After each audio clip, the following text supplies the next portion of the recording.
All right.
Interesting. Let's see here.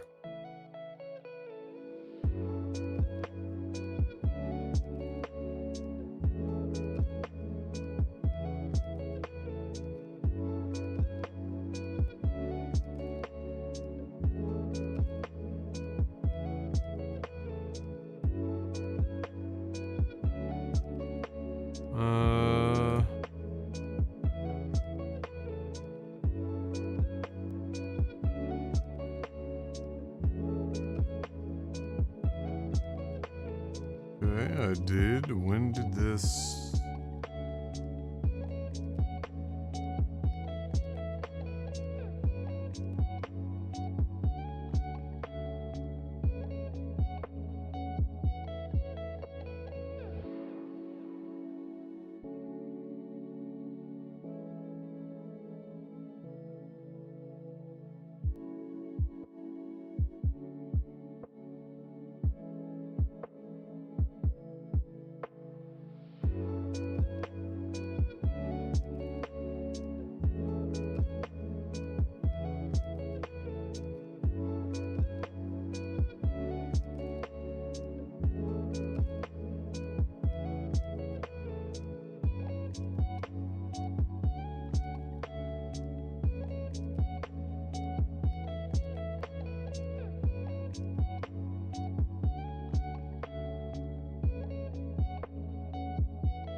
That's interesting.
I see, I see, I see.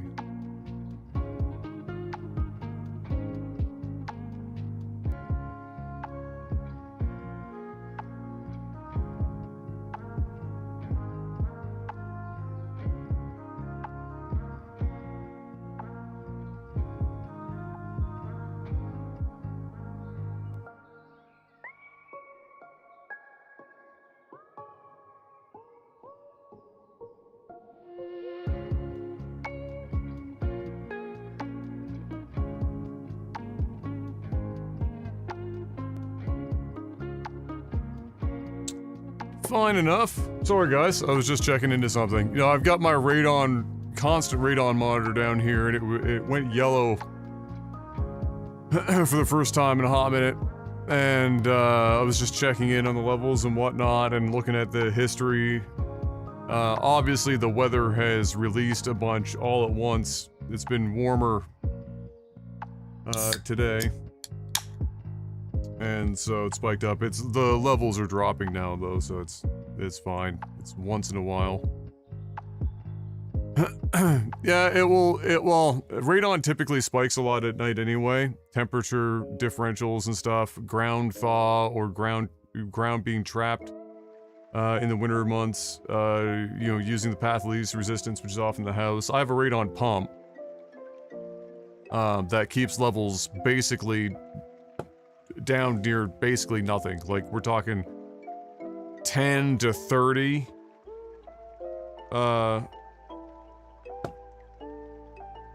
Which is about as low as you could hope in this province. But when a lot gets released all at once, there's only so much, you know, the radon pump is not going to be able to overcome that. It's not into like crazy levels. It'll jump up to like 270, 280. And then it will drop off pretty quick. Like it was at like 280 or something about 20-30 minutes ago. Now it's already back down to 175.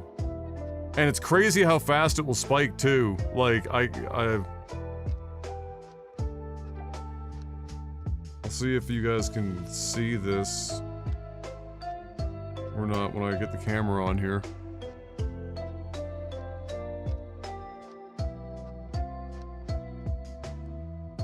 One sec.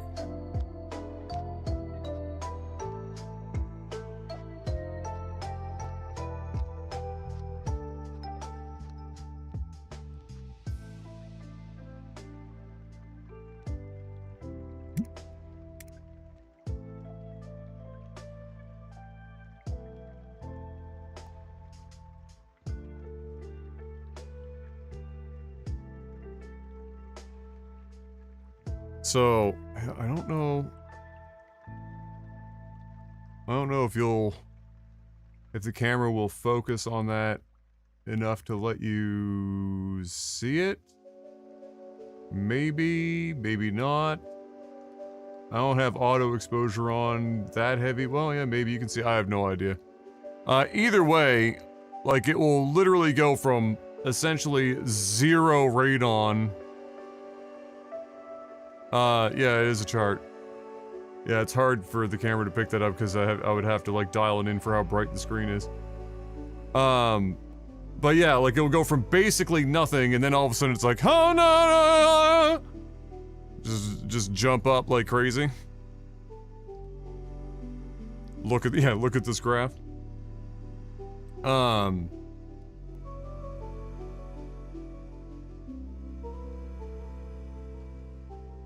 But, yeah. This province being what it is, sitting on basically just granite,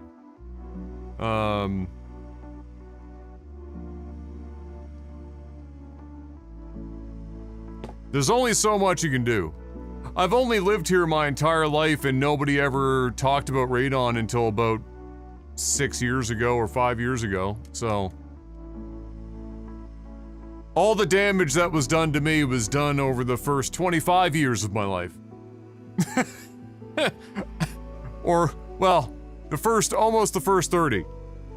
So if anything happens beyond that, you know, what are you gonna do?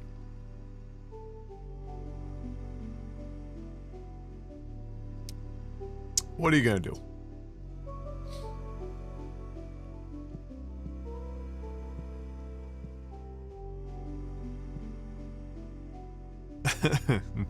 Your only real option is to spend like 0 time in a basement, generally speaking.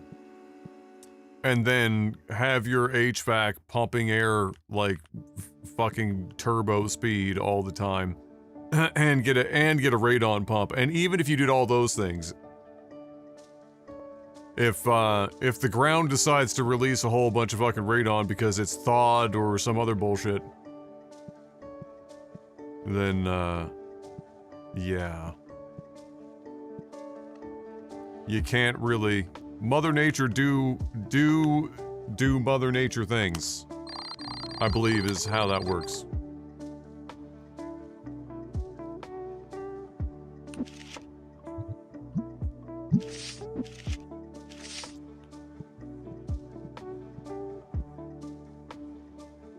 I don't think I have any. Just gotta let them get a little bit of a head start on the boxes outside before we let the vampires in. Oh yeah, no, I'm fine. I'm down a friggin' nut. It only took 1 attempt and now we've got Clark less than a week out with basically the closest thing to a perfect pregnancy you could hope for. It is with an E, because the family is half Scottish, so.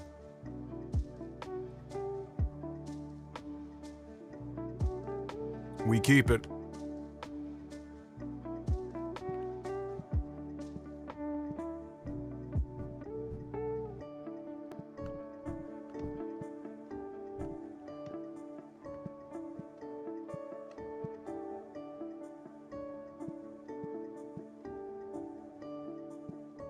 Wow.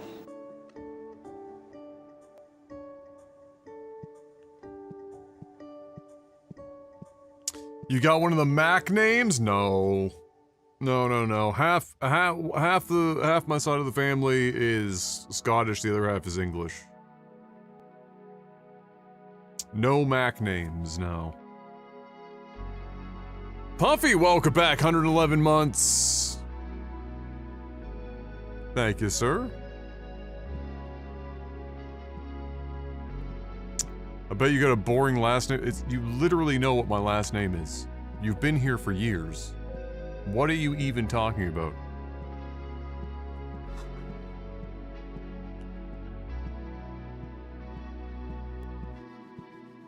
Are you fucking cooked?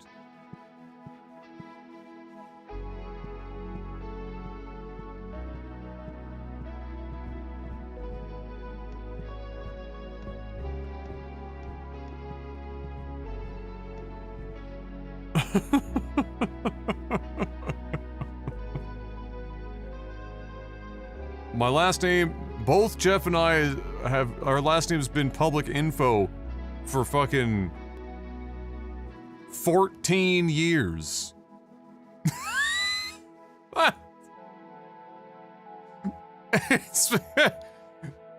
There has never been an attempt. I'm like, it would be like basically impossible for that information to not just eventually become public. So we never really made much of an attempt.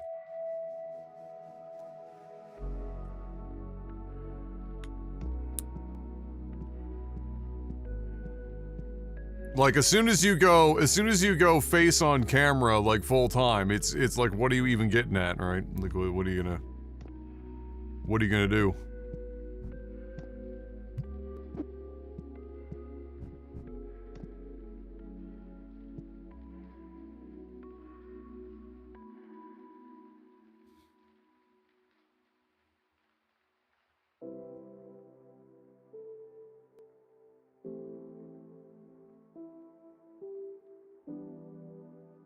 Like there are very few content creators that are face on camera that don't just, you know, they use an alias, but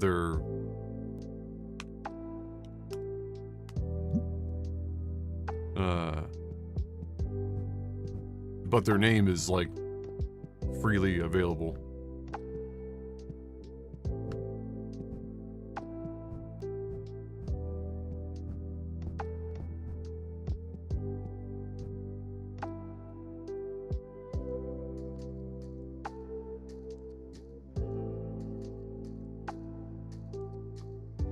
I mean, I have 3 of those, and I have none of these. I'll take one.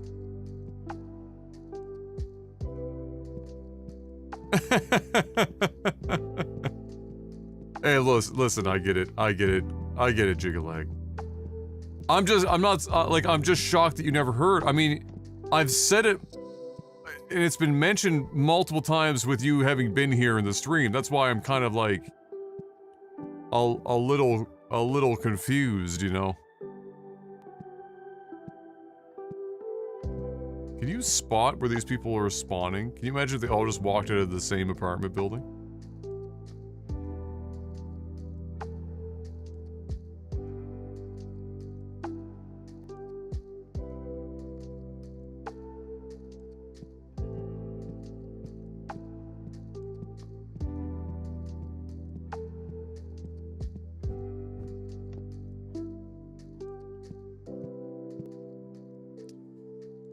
So, ordered a new mouse, because this one, no matter what I do to it, doesn't seem to want to fuck off. I might, since I've ordered a new mouse, if I get bored one day, I might try to disassemble this one and see if I can fix it and keep it as a backup, but yeah. Not what I wanted to have to spend money on, but thankfully it was on sale, so 30% off.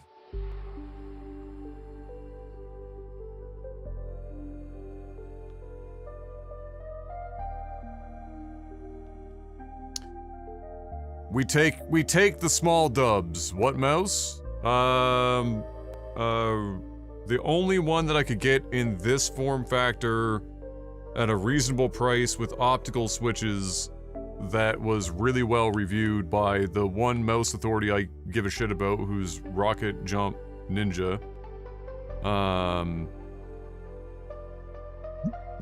Was the Razer Viper V3. I got it for 30% off. There was another Asus mouse, ROG mouse, which I could have used with my Omni receiver to replace the Harp Ace, which is what I'm using now. But it was a ergo form factor, like much smaller or much shorter base, higher hump. The hump's fine, like, if you know what I mean. But like, because my hands are fucking huge and I claw grip, so it wouldn't have bothered me like at all. But this distance here would have fucked me up. And so I was like, ah, wow. And so I didn't bother. So I went with that. But like, yeah, I had like these 2 ROG devices. I've got the Strix Scope 2 keyboard, and then the Harp Ace for the wireless, because their 2.4 gig receivers are basically as low latency as a wired mouse, or in some instances faster than a wired mouse, and keyboard. But yeah, the Harp Ace, I didn't know it at the time, but not optical switch, and suffers from the double click syndrome. It will eventually, like, it will come and go, but when it's there, it's bad. Like the other night was real bad. When we were streaming and shit, it was like, holy shit, fucking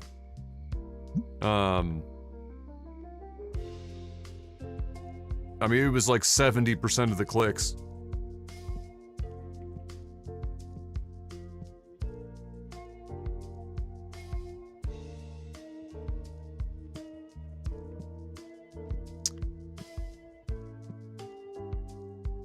Dislike wireless mice on principle.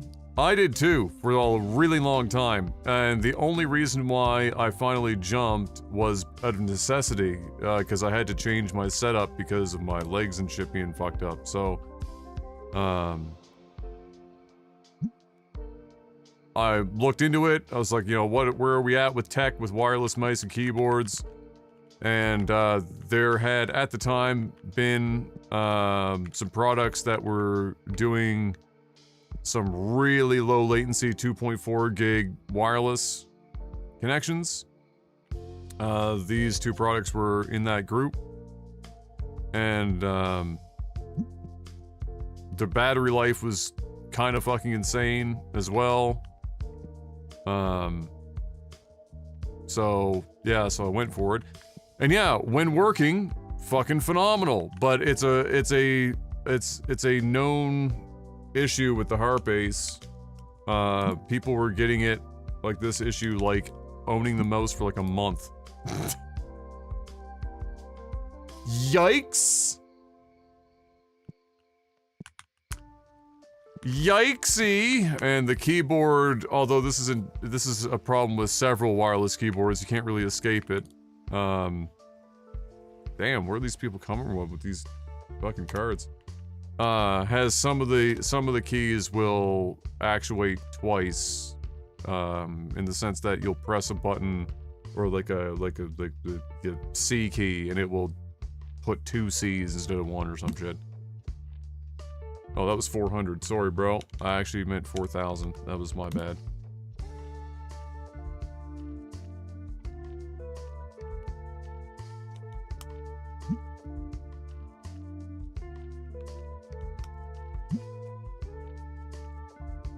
Bro, you...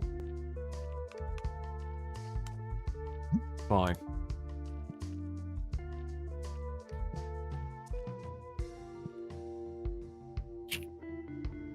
I purchased my Viper Ultimate in 23. The rubber grip is worn on the side and the charging dock pins don't want to work half the time. Don't know. I'd recommend it to anyone. The V3 is, I haven't read anyone having, wow, that fucking, no, having any kind of issues like that with it. I honestly, typically, I don't really care what the brand is. I don't expect the mouse to last any more than about 2 years. They're all in shitificating their products. It's just, they charge, like Logitech is charging like 260 Canadian for their fucking, like, gaming X mice now and shit, and then they just fall apart in like 2 or 3 years. They're all fucking everyone, so I don't expect it to to be any different, but as long as the left click doesn't double click, I can live with a lot of bullshit on a mouse.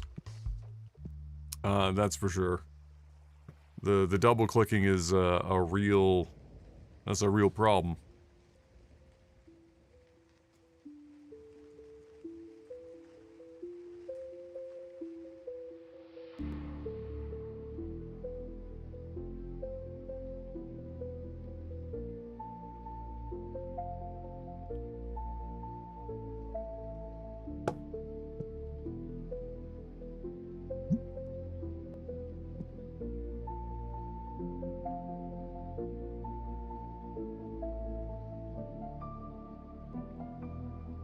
Bum ba da da da da dum.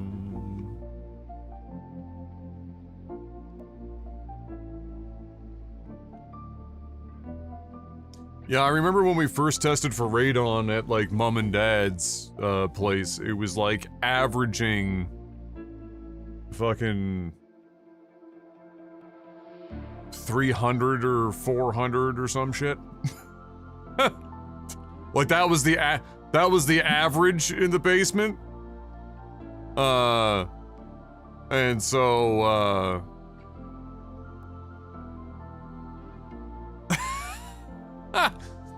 and from I spent most of my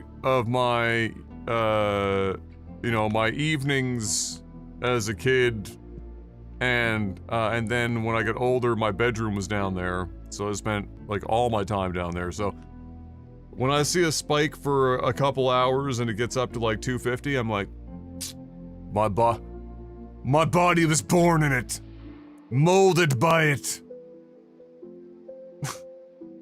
I was huffing radon long before you.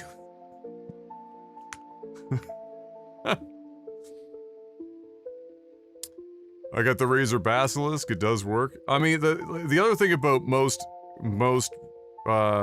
gaming mice now is that even like the fucking Temu shit, they all work fine. I mean, a lot of them have optical switches now, a lot of them are, like, the polling rate is way more than enough. I mean, you don't need more than 1,000 polling rate anyway.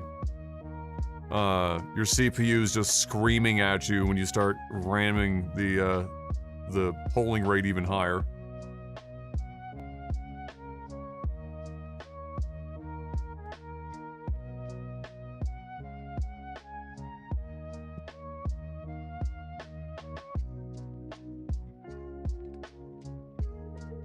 Exactly, Pastor.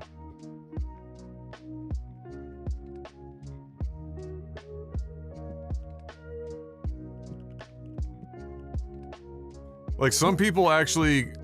I've seen some people, like, on forums and stuff talking about their performance in like, Call of Duty or whatever the fuck, you know, for any... You choose your FPS. And they're like, I don't understand, like, when I move my mouse... You know, when I move my mouse, my FPS tanks. And then you find out that, you know, they have like an entry to mid-level CPU, like quad core, 6-core, or some shit, and then they're playing their game and they have their polling rate on their mouse at like 8,000.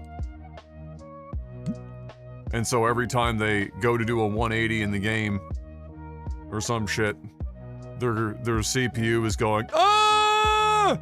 Ah!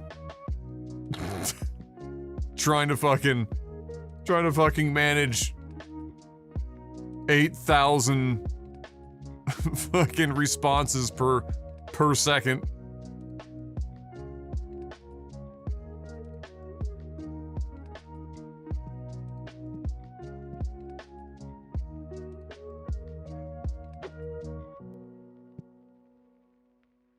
This guy does not wait an extra second. This dude bounces immediately. That's a legend, right? That's a Gen Z dreamer right there. That clock hits 9. Deuces. Company time over.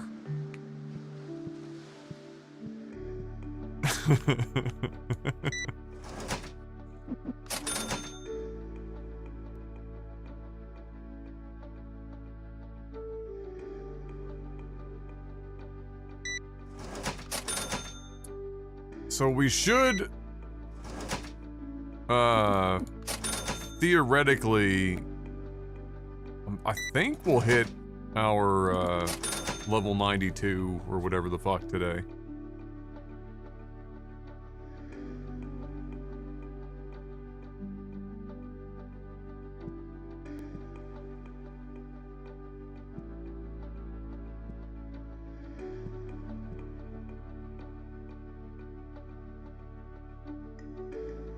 I mean, okay, fine. It's like the same card, basically.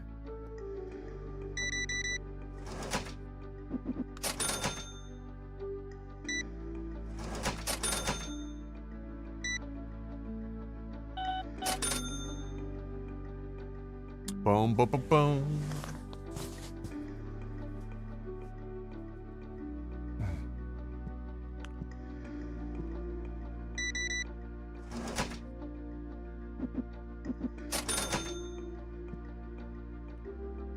Nope.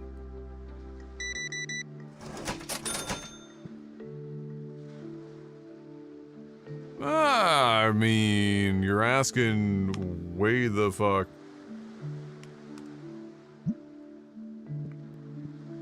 Okay.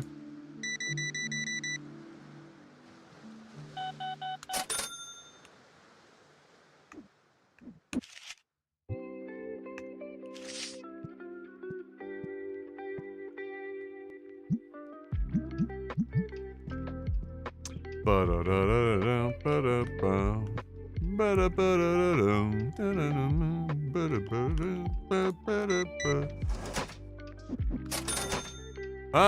up, Reaper? I saw the Will Choose Fail clip. Are you Nova Dad yet? Not yet, no. We are ever closer. We actually had our, another OB appointment today. And, things are great and on track, but no, not yet. I mean, the expected due date is the 21st? So, 21st, 22nd. And so, he'd still be earlier than expected now, but he'd be, if he came now, he'd be fine, like he's full term. But not as of yet. But, you know, M is getting some of the earlier symptoms, signs that, it's coming. Me and my wife are also expecting, hey, congratulations, Reaper. Yeah, we are equal parts excited and, of course, nervous, as all first-time parents tend to be. Only gotta be 9 days late. 9 days late, holy shit. Yeah, I suspect we'd be inducing before then, but, boom,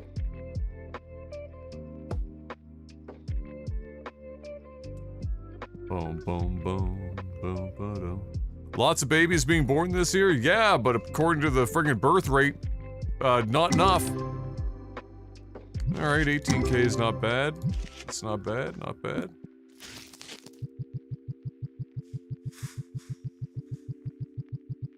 Though it's true, I mean, in our group of friends and whatnot, there have been a lot of babies being birthed here in this year and on track for this year as well.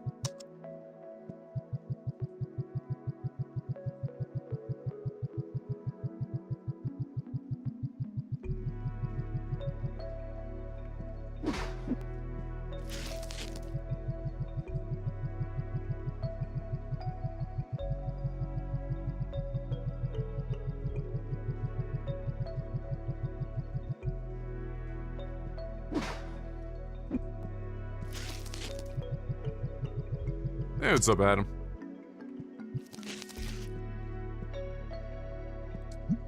Those are in.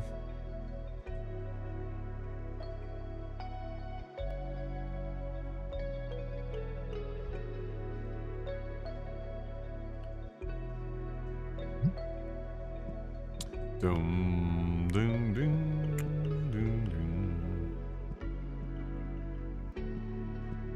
dum. Okay. Looks like we should, do up some bundles. You know, it'd be great as, like, a quality of life thing if you just went in here and you could choose how many boxes to do, and then it would just, like, put it into a bigger box for you to stock shelves with instead of having to, like, do these all individually.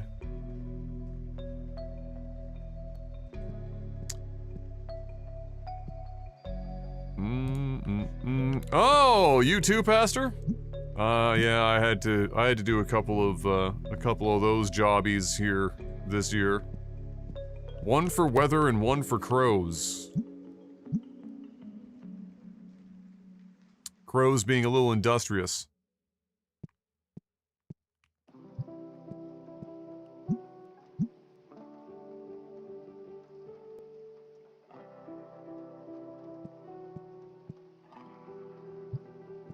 Oh yeah, they never left. I mean, they run, you know, they run the street. They've chased off like every other fucking, you know, this specific murder of crows has chased off all the other murder of crows, and they're always around. They haven't made another attempt at the roof.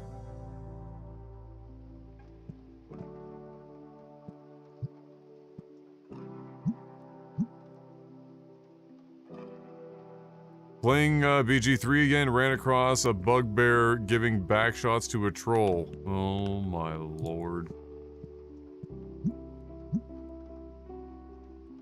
Larian really out here just wilding.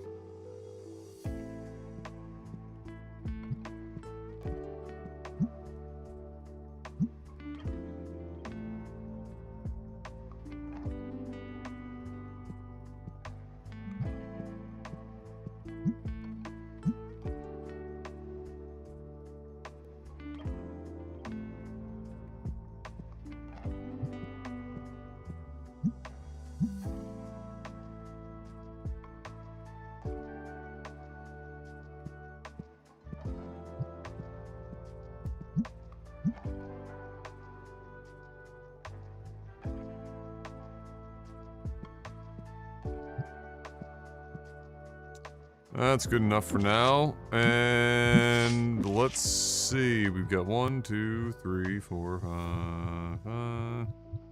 4, really.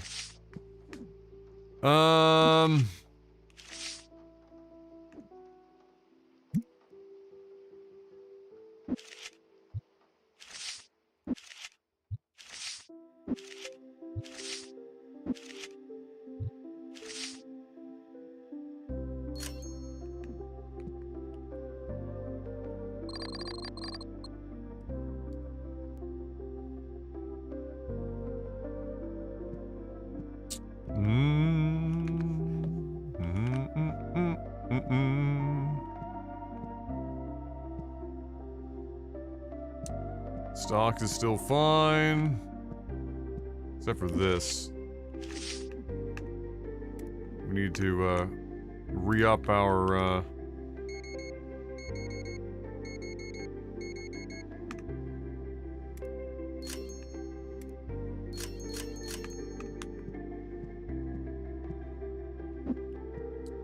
re-up our supply here.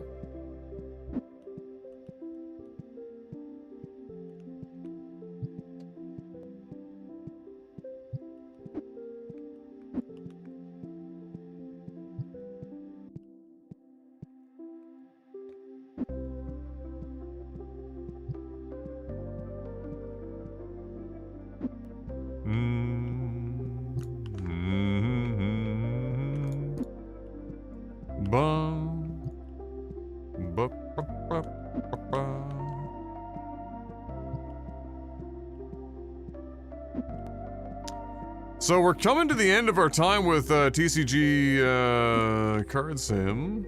I've been trying to figure out what I feel like doing next. I'm just gonna go back and attempt to drag my fucking self through the fire and flames of Twilight Princess, or if I'm gonna do something else. Haven't quite decided yet.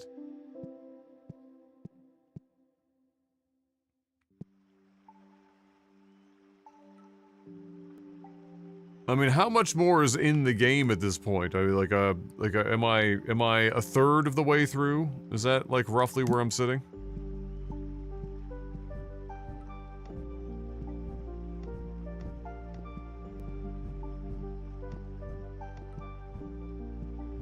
Around half? Okay.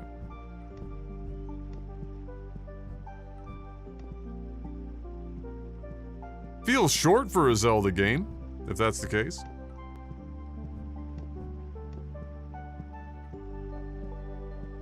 Comparatively to some others.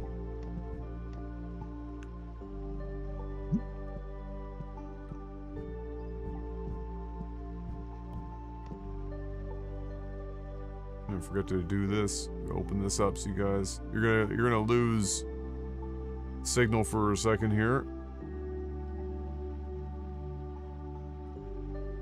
Yeah, I still have one more of the like pre, back half feeling dungeons left. So a half doesn't sound right. I think it's a little less than half.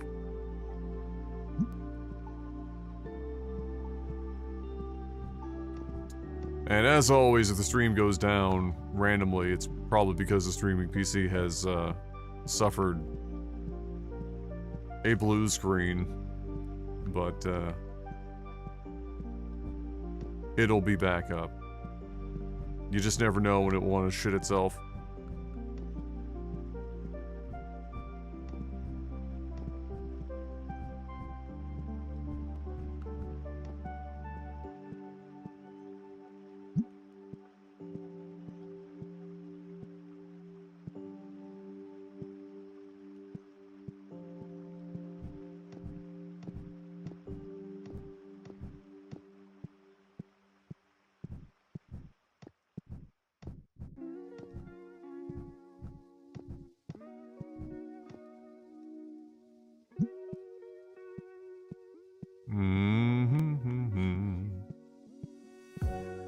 So yeah, there's Twilight Princess. I can get back into doing Morrowind again. That's another option.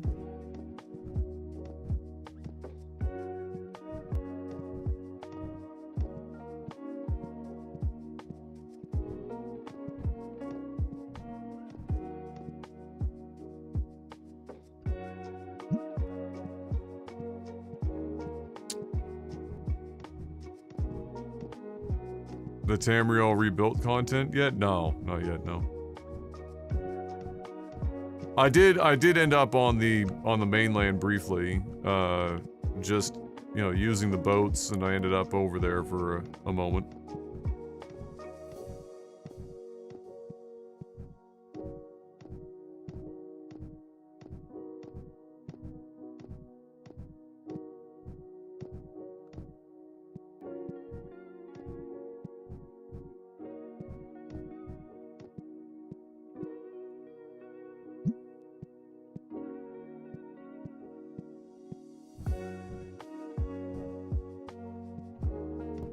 Yeah, I've definitely read lots of good things about it. It's a huge fucking mod. I mean, even just like even if it didn't have any quests, if you just accounted for the landmass and the towns and everything, like that's a enormous amount of work.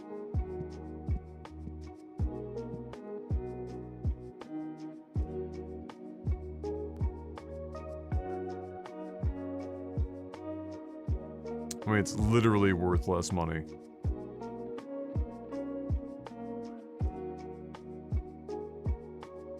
But I haven't had it yet, so I'll take it.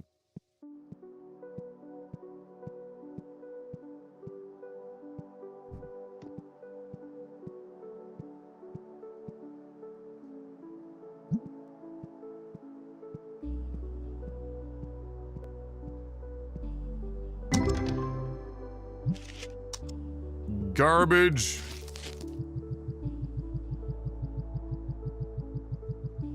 Oh, for sure. I mean, if they were to have actually attempted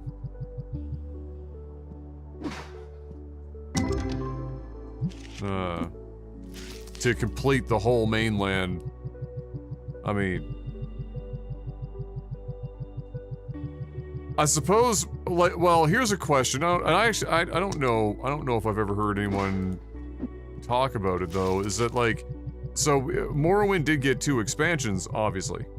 But I always wondered why they didn't just, like, take their mainland content that was already partially there and then just been like, fuck it, why don't we just make the expansions here?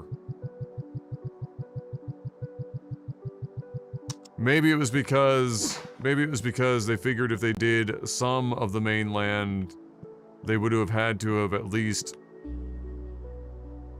you know, filled the mainland with stuff even if it wasn't quest related. And they'd rather have just done, like, insular, like, islands and zones that they could just complete on their own. That might be the primary driver, I suppose.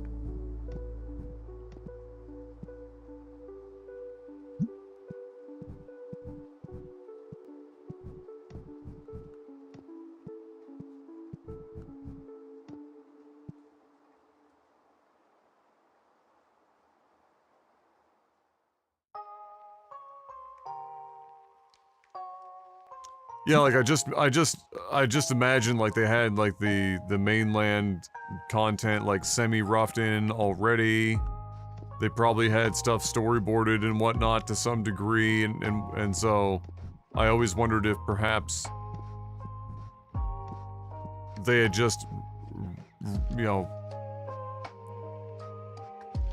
reappropriated or like altered the you know, some of the story and content to some degree that they had for the mainland and just repurposed it for one or both of the expansions.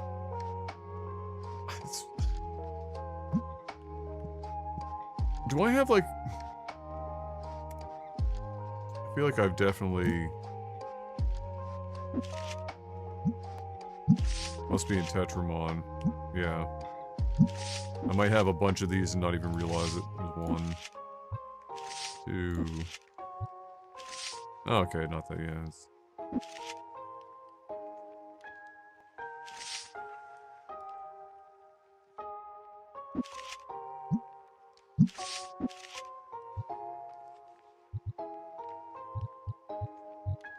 Oh boy!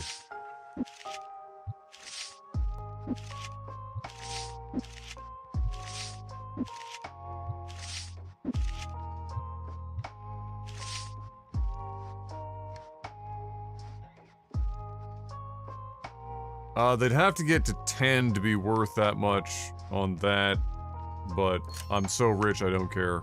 Alright, what do we got? Nope.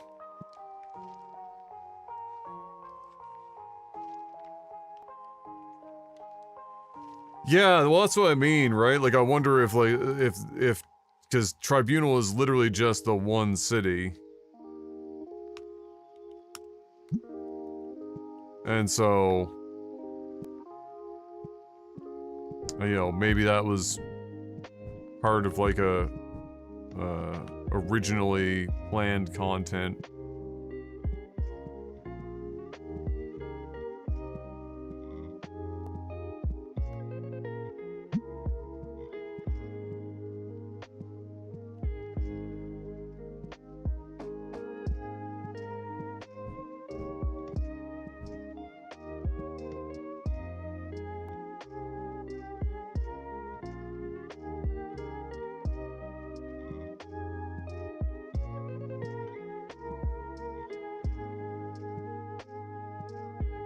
This seems to be pretty close to the perfect amount of tables. Like, I could put one more row in, I just don't think that they would, you know, they'd be kind of wasted. It's been exceedingly rare to have anyone walk over to a table and not have a spot available.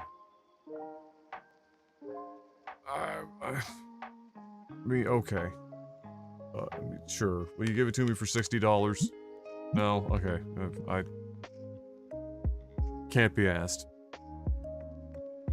Not the highest value pack I've opened, but I just opened a foil god, foil gold, epic god pack. Nice. Nice. Anything like that's always a good time. Because like you're just making really good money no matter what.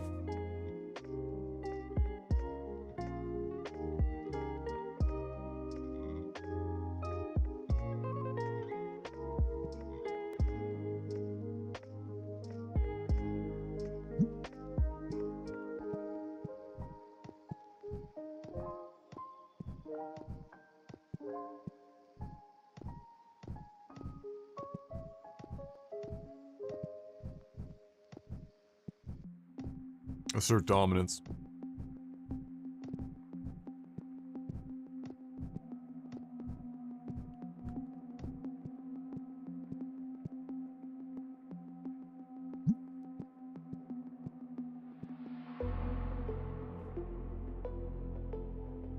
So the totally not Minecraft game Hightail went into early access today after that couple month hiatus when, you know, they had originally gotten shut down and then they bought themselves back out or whatever the fuck, and now they're, kind of hitting the reset button. Well, not the reset button, but they're picking up again as a independent. Entirely independent. I mean, this is being done by a group of people that were originally Minecraft prominent, if not the most prominent, Minecraft modders. That just looked at Minecraft and was like, yeah, we could do that, but better.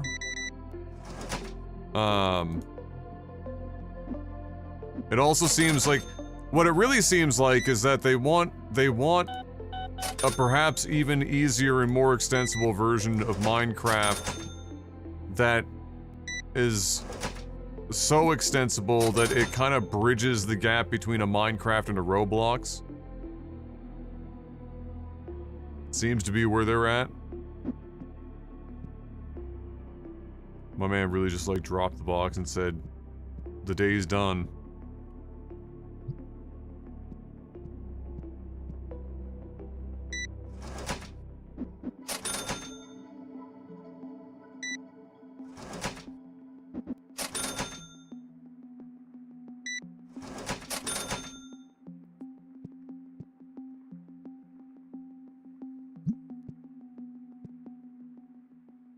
Imagine playing a game with your blinged out deck that costs you multiple thousands of dollars. The store owner just fucking jumps up on the table and tramples all your cards. Yes. And that's why you should be grading all of your cards so that they're in hard plastic sleeves that cannot be damaged by the owner going on a meth binge and dancing on your playmat.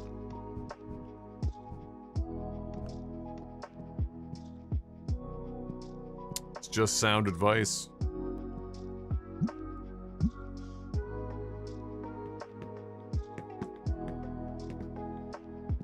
But yeah, they went to early access, and it's early access.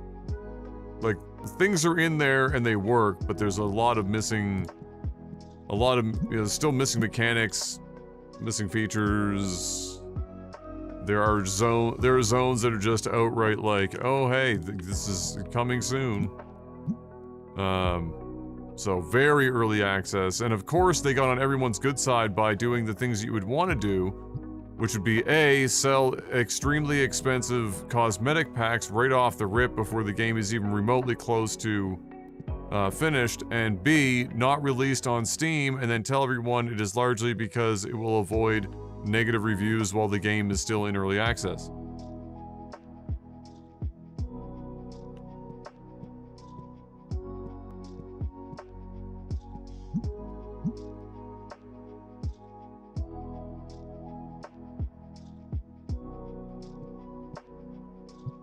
I actually saw a YouTube short yesterday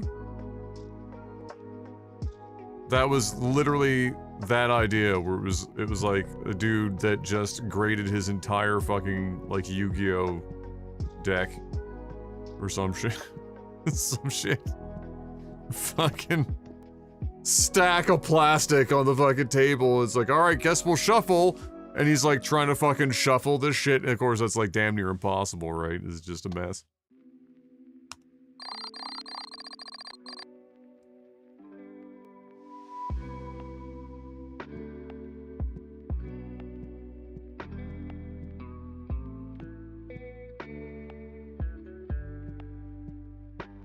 Alright, we got a couple to start the day. Oh! That's kind of ass. What do we got here?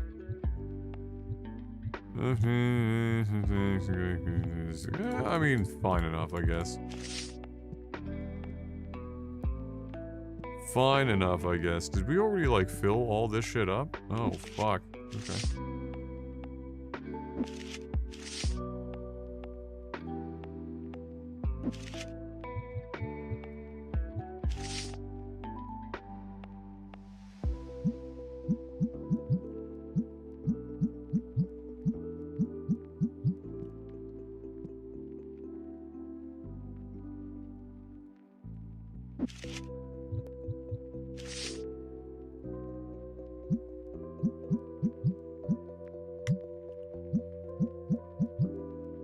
Okay, that's one.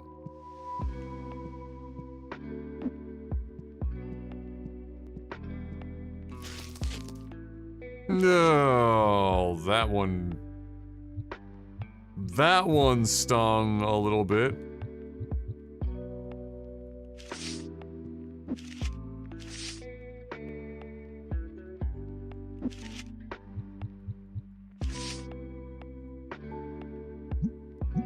Welcome to Costco. I love you. How are you doing? Oh, magical. How are you doing? Big day? Did you nap at some point to try to recuperate the losses? No? Just raw dog it? Yeah, no. I've been awake for 21 hours now. Oh, that's fine. Have you It's not too considered going to bed now? No, only because I don't want to. Okay, I mean, that's valid. I would wake up at the wrong hour, and my sleep schedule's going to be messed up enough after this. I don't want to exacerbate it. Okay, fair enough. Exacerbate. Yeah. Become bait. Wouldn't want to bait too hard on your sleep. But how did everything go once home? Thumbs up? So the surgery itself went well. She's doing exactly what I was afraid of, but I'm hoping it's just because she's... Wind sprints? No, like I tried to explain, like, you know, listen, I watch you fall asleep on the couch all the time, and you usually end up slumped over, and if you end up slumped over on the side where you had surgery, it's not going to be good. No bueno. It took exactly 3 hours of her being home for that to happen. Great, good start. Like dead asleep, just completely 90 degrees, forming half a square. You know. Oh my lord, yeah. Exactly 1L.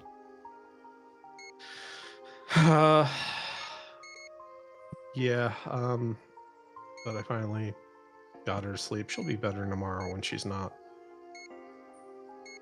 coming off of anesthesia and everything else.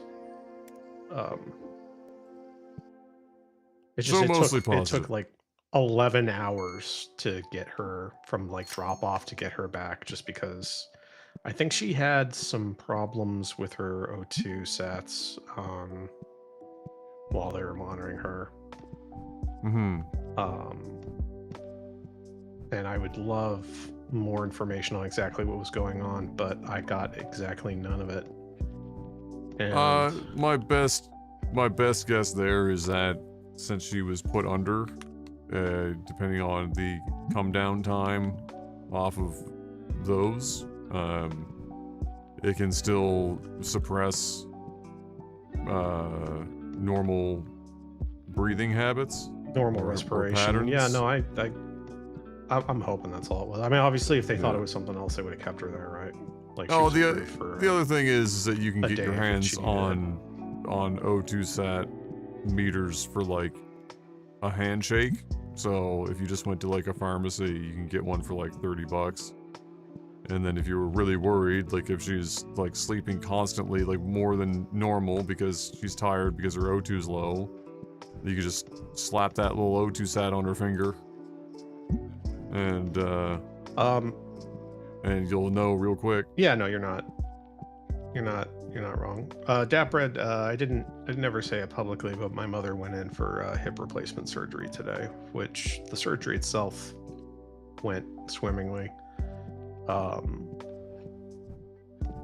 just been worried about her post-op because she's stubborn, self-sufficient, and Upright napper, apparently. not so upright, but yes. Like I'm gonna have to get her like a fucking chair or something so that if she does fall asleep, she's not like going completely at an angle so much. Yeah, that would be ideal. But yeah, I would just pick up an O2 sat meter. They're crazy cheap, and you just put her on there occasionally, and get a pretty good idea where things sit. Like the worst case scenario, it's likely fine already, but you know, maybe you'll sleep a little better having seen the number yourself, kind of an idea.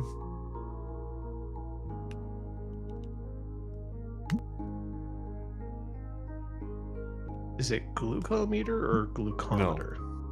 No, it's literally an O2. It'll be literally called like an O2 sat. No, I'm meter. responding to Jigalag because he was bringing that up. Oh, glucometer. I see. Yeah.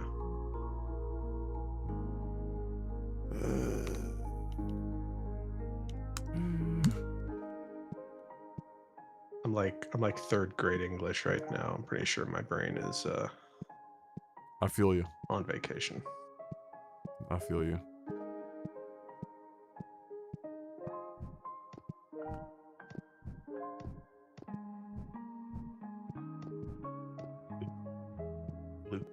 Commodore.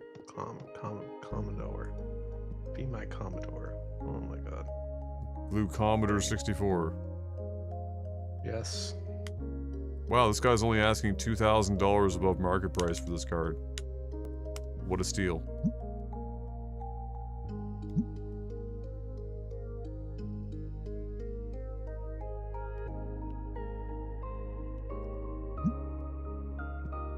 Adam, I know sometimes I'm a negative Nancy when it comes to your game choices, so I don't want you to take this too much to heart, but what are you doing? Why are we still here? This is for all intents and purposes likely the last run of this until they have major content update. Because I'll have hit, 92, which is like the last unlock for items. Damn, how's this guy got a... Oh, that's down horrendous. My god, no.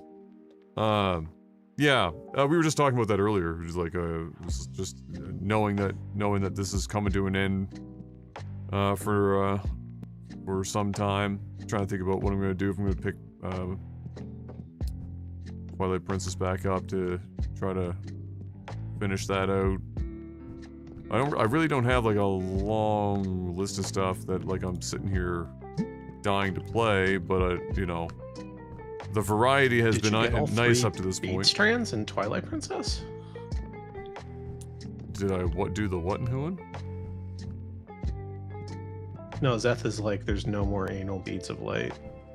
Yeah, no, I have all the anal beads have been collected. I haven't done the last dungeon. I did the last anal bead collection before the dungeon, and then you're into okay, all right. Then you're into the back half, basically. No, I remember you saying what you thought was going to be the flow of the game, and yeah, that's pretty much the flow of the game. It's the Ocarina of Time formula. Yeah, Yep. So that's they kind of... did that for a while. They did, and you know what? Fuck. I think they should continue to do that. Because the games were better when they followed even if it was predictable, a formula, because it allowed them to just really finely tune. Like, if you're not thinking about how to... the moment, like, their biggest downfall is the same downfall as, like, lots of franchises that go into these big open world moves. They hit the same problem. It's, alright, so we have this really big fucking open world. What do we fill it with?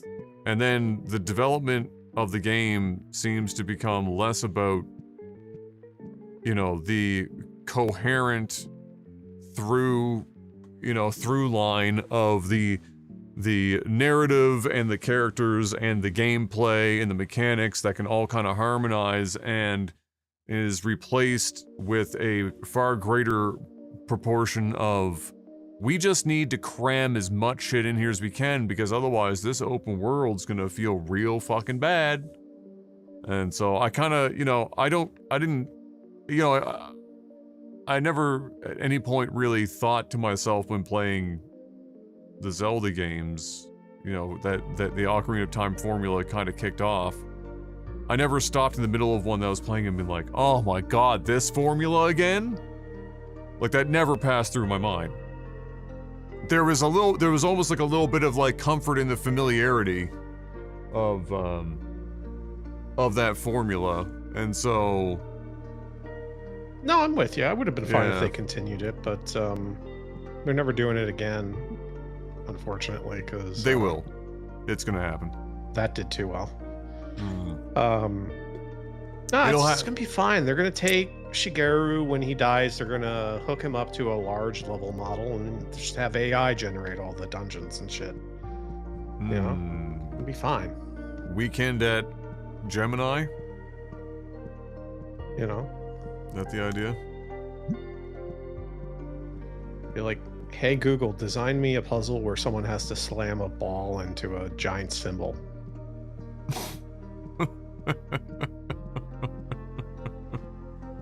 Oh, fuck.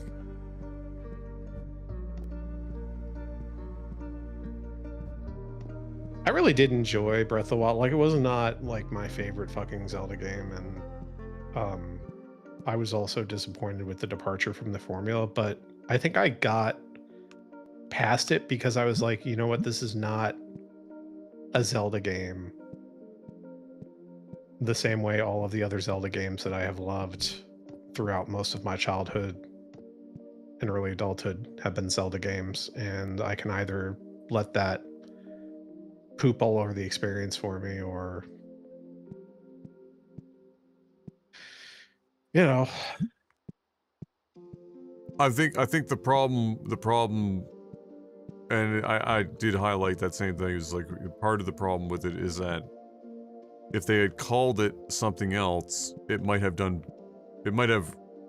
hit different. I'd still have a lot of the same problems that I had with it, but I'd probably have weathered them better because the expectations would have been different.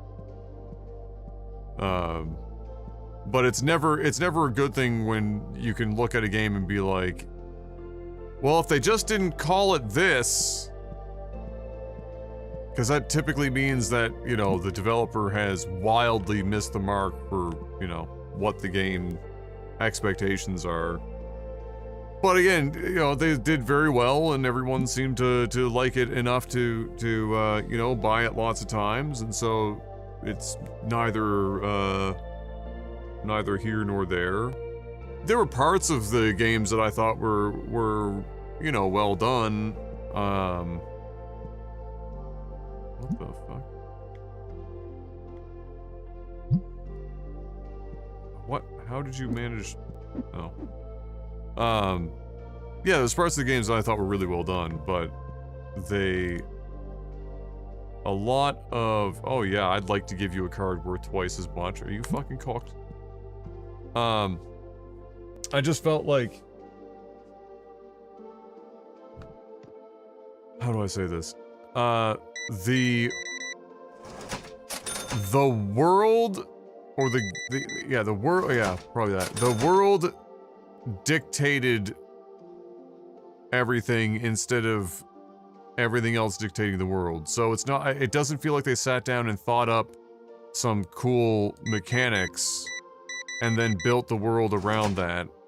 And it doesn't feel like they wrote a story and, their characters and character interactions and then developed a world around that. It feels like they sat down and said, open world, now what? And so you ended up with like this amalgam of what felt like a million different individual mechanics that were neat, but they didn't feel like they didn't feel particularly integrated into the world that it was just there like as a justification for doing shit in a big space. It's a like first of all, okay. Let me say this. If I say, and I mean the connection here is going to be obvious, but I'm just going to say that if I say, what was everyone's feelings on Banjo-Kazooie Nuts and Bolts? The going, you want to get take started on that was, what the fuck did you do? Why did you fuck with the formula? Who the fuck wants to build vehicles that traverse the world and solve problems with vehicles? That's dog shit. And it was like that forever, and it's still like that now. If you talk to people about Banjo-Kazooie Nuts and Bolts, most people that are Banjo-Kazooie fans, and even people that weren't, that played the game, will all look at you and be like, that game was not good. And then Zelda came along and said, okay, what if we did The Legend of Zelda Nuts and Bolts? And everyone said, that's the greatest fucking thing I've ever seen in my life. And you know what the craziest part is? That argument's like... No, hold on. Like, you know not even... You know what the craziest part is? Nuts and Bolts did it better. Part? Okay. We're about to have a conversation that is going to try me. Neither of us have had enough sleep for it, so it'll make it entertaining. What do you got?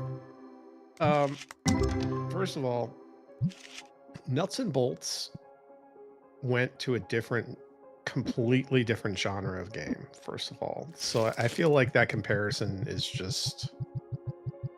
No, I'm not trying to, okay, flawed. So well, the core comparison I'm making is how people felt about the inclusion of these mechanics in the game. So, because the macro level that I'm trying to get at here is that The Legend of Zelda can almost do anything, but apparently the one thing they can't do is cel-shaded graphics, because then all bets are fucking off. You can't do that. That's unacceptable. You do cel-shaded graphics and the Zelda fan base will literally invert itself, and get together and fucking become a cannibalistic society if you do cel-shaded graphics. So, but what I'm saying is, Zelda. I fell for the hate on it. I'm sorry. I'll be honest. Hey, listen. All in that. Listen, on the visual front, it is what it is. But people were like, we're tearing the game up on the visual aspect, and it wasn't that it was even done poorly. They were phenomenal cel-shaded graphics. The real criticism of it was the sailing was too long, and they fixed that later on down the road. But that was the real, and honestly, only criticism I think almost objectively you could have about any singular person could have about Wind Waker. But yeah, the cel-shaded graphics thing did not go over well with the Zelda fans. They were fucking losing. I mean, that and the Triforce Hunt bullshit too. I don't think it went over particularly well. Yeah. So they I recall.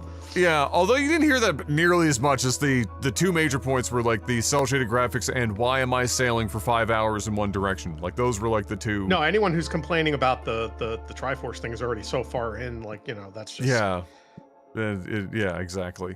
But the real comparison was kind of like is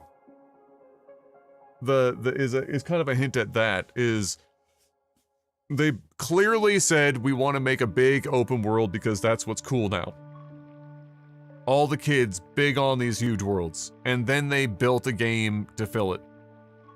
And Nintendo historically does have their creative groups internally. They sit down and they throw everything at a board, and they accept a lot of ideas that are kooky regardless, and they'll do everything they can to make it work. It always feels like to some degree there are very few things that actually get trimmed out of some of these fucking brainstorms that they bring into these games, but the whole vehicle build and all that shit in that game, other than being terrible, fuck me, terrible, it always struck me funny. Okay, so now are we doing the Tears of the Kingdom to Nuts and Bolts? Because now we've jumped titles. We've gone from Breath of the Wild to Tears of the Kingdom if we're talking about vehicle building versus Yes. vehicle building. Yes, exactly. No, I'm talking about, no, I apologize, I'm talking Tears of the Kingdom, not Breath of the Wild. The vehicle building part, that's what the comparison is here specifically. Okay. So, because I'm like trying to wrap my head around like how in the world are you not Breath of the comparing Wild. like So, Nuts of the Bolts did better than like Breath of the Wild? Like what the? So yeah, no, that's again, I haven't slept. So but it always struck me funny that people basically, the response to Nuts and Bolts literally killed Banjo-Kazooie. It buried the fucking franchise. They never did another game. And it was because the visceral response to two things, and these are my comparison points. One, the dramatic shift in formula, and it was still a platforming adventure collectathon. It's just that they changed the world that it was in and the mechanics that accomplished those tasks. And then the vehicle building was their main big mechanic. Oh. And everyone... Adam, I have a question for you. Did you actually play Nuts and Bolts? I owned it on release and beat it, yes. On the 360. Okay. Because I have also owned and played and beat Nuts and Bolts. Yes. And we both know for a fact that that is not a collectathon adventure game. That is a go to this point and start this instanced, separated, vehicle-based event thing. That is not at all, in any way, a collectathon. Well, the vehicle, but you get like the vehicle part thing. It's not like there was vehicles, but it was still the Banjo-Kazooie collectathon formula type thing, adventuring in the world. The world was just there for there to be different places for you to go to do missions, which is what they basically were, like instant missions to do things. The collectathon was gone. I remember this clearly, as sleep deprived as I am. Okay. Like the fucking piece of garbage. All right. So, if you want to remove that part of the comparison for the sake of moving on, we'll remove that part of the comparison. If it will make you more comfortable with the idea. So the reason... the idea... The difference here is that Breath of the Wild was fundamentally a good game.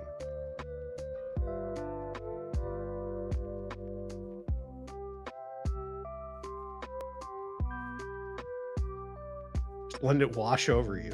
Just letting that wash over you. What I'm trying to say is, I am never not shocked by the fact that the idea of constructing vehicles to meet ends in the game destroyed Banjo-Kazooie, but in a Zelda game, it's praised for being like one of the fucking most amazing innovations.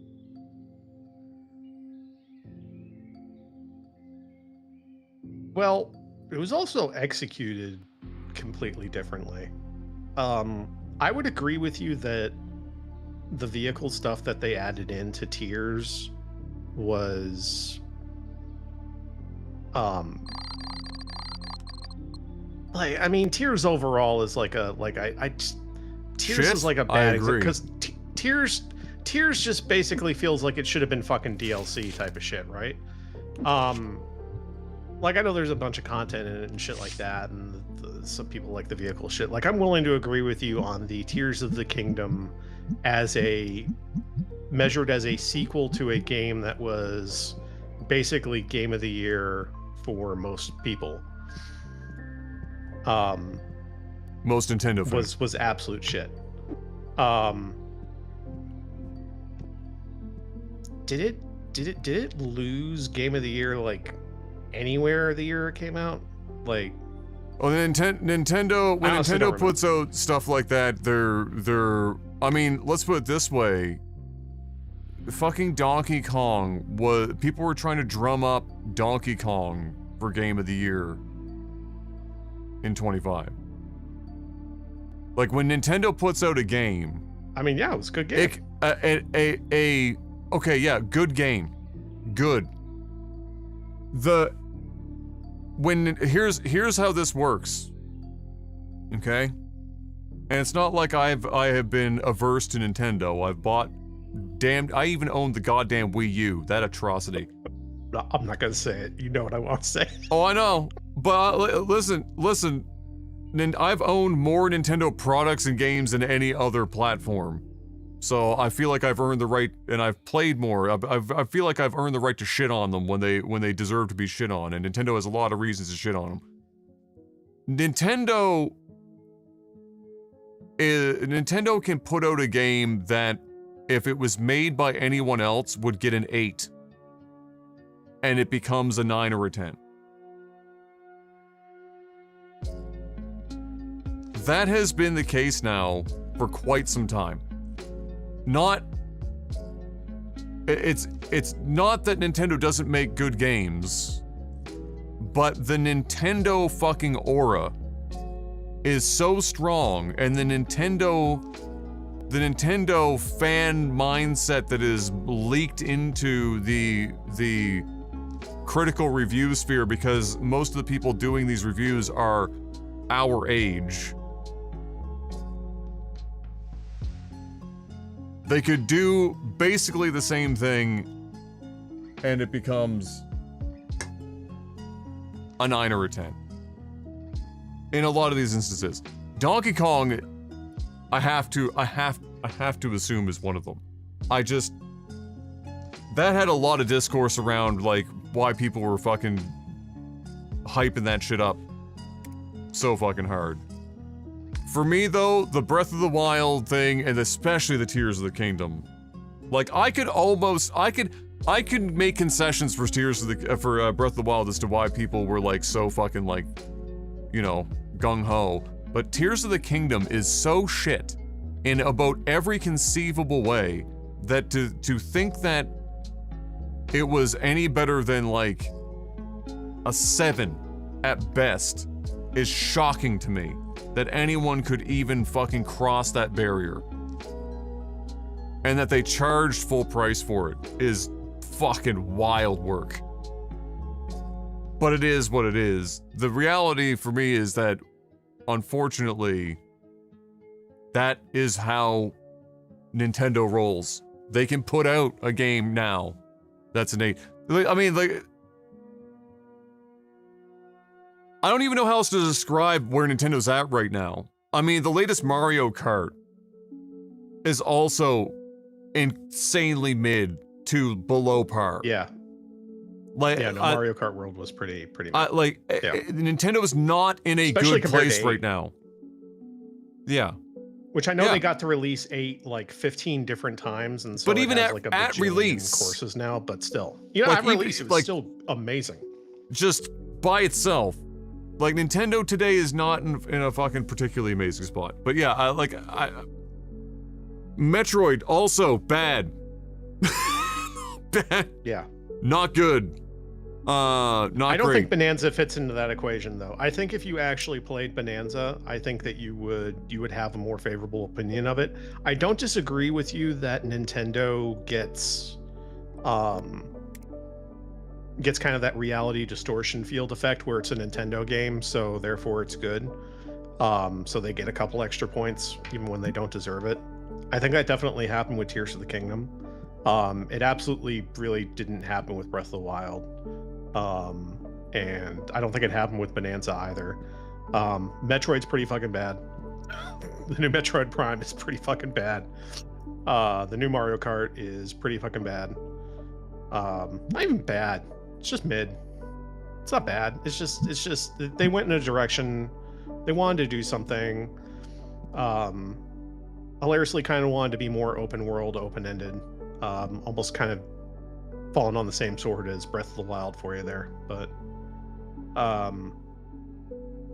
you know, it was a miss. But I don't think Bonanza falls into that same category. I think that's why it made it. I don't think it was because of the Nintendo effect. Because if it was because of the Nintendo effect, then we would have seen Mario Kart World up there too. Well, I will say this: it feels like we're finally hitting a point where the Nintendo effect is starting to wear a bit. I will say that, like, we're getting a little bit of like reality check. The zeitgeist around Nintendo has changed pretty dramatically here in the last year or two. No, I just think they've released some bad. I mean, the Switch 2 launch has been soft. But like even before Switch 2, like in the content creation sphere, it had changed pretty dramatically. The discussions from doesn't help people. They try to shit on everyone that promotes their content for free. Yeah, that doesn't fucking help either. But I mean, yeah. Anyway, we're getting like a million miles off fucking topic here.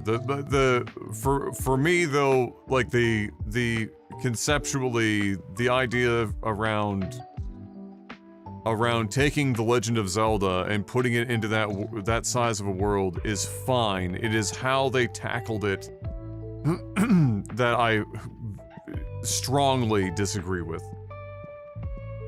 The shrine system is horrendous.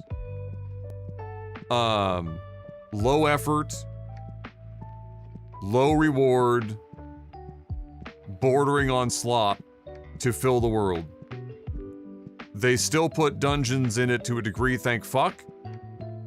But they, you know, they didn't salvage the fact that so much of the game content is just, you know, for lack of a better word, it was like, I don't know how I would describe the review, but it felt like every one that you went into was kind of like those puzzles that you get in like a gacha machine where it's like little fucking tiny metal bearings that you just kind of like fucking roll around and try to like land into holes. It's like they saw that in a gacha machine and somebody's like, yeah, we should put like fucking 300 of those in the game. Yes, do that. And then somebody was like, oh, well, what about like the people who like to collect things? What if we put like, like 901 fucking Koroks in the game and then they get rewarded with a golden shit statue? And then they decided that weapon degradation was an okay idea. Was pretty shitty. And then the Master Sword basically kept it. Has an energy fucking... Why? Why? Because there's weapon degradation, and otherwise you'd stop. You'd just use the Master Sword. Yes! But even with the energy degradation, I'm like... It's just like, and like for 3 seconds, like the thing, like everyone ends up fine, like, oh, well, I've got like these 3 spots that when I run out of weapons, I go farm them before I go on do the next thing. Like, just think about that for 3 fucking seconds. Like, what kind of gameplay loop is that? 1 second, I ran out of my weapon stock. I gotta do a quick little fucking tour around Hyrule, to get my fucking weapon stock back up, so I'll just go and do another little quick dungeon real quick. Oh wait, not dungeon, sorry. Like, another shrine. Or get to play another gacha fucking, like, metal ball bearing fucking puzzle for the 273rd time. Ass! Just mad because you died to Ganondorf. It's so bad! Just mad. But the Tears of the Kingdom is 1,000 times worse. Like, the whole idea that they let you discover the tears out of order is some of the most brain-dead behavior I have ever seen out of Nintendo. And even if they were in order, it was still bad. But the fact that it was out of order. or that it was very easy and most likely to be out of order. Wow. And then what if we put it in the exact same world, but we let you Banjo-Kazooie nuts and bolts through it, and then we do a underworld where we're like, oh, fuck, it's the upside down from fucking Stranger Things, and you need a flashlight to get around, but wait, then you find out that it's just the upworld flipped upside down with the lights turned off.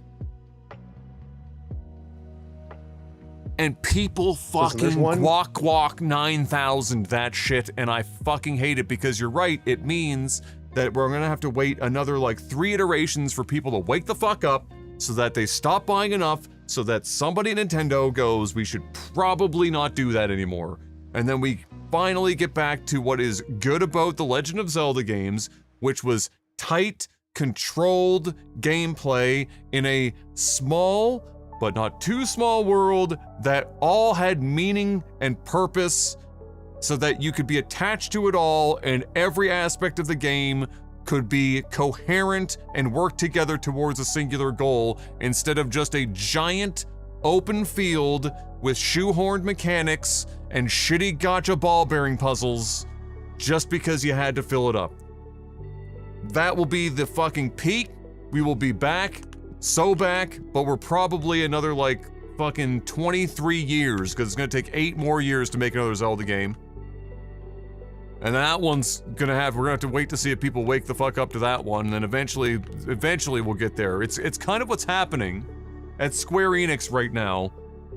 We're like the Japanese developers are so slow to react. Like we're moving into like year fucking 15 of Square Enix actively seeing what their specific demographic wants, their market wants, ignoring it flagrantly, and suffering for it, almost burying their company twice over. And now we're seeing it again. I mean, I posted Discord the other day, the fucking director for fucking Final Fantasy Tactics, the little remake they did for that, and you were like, oh, it's actually doing way better than we thought. Like, who would have guessed?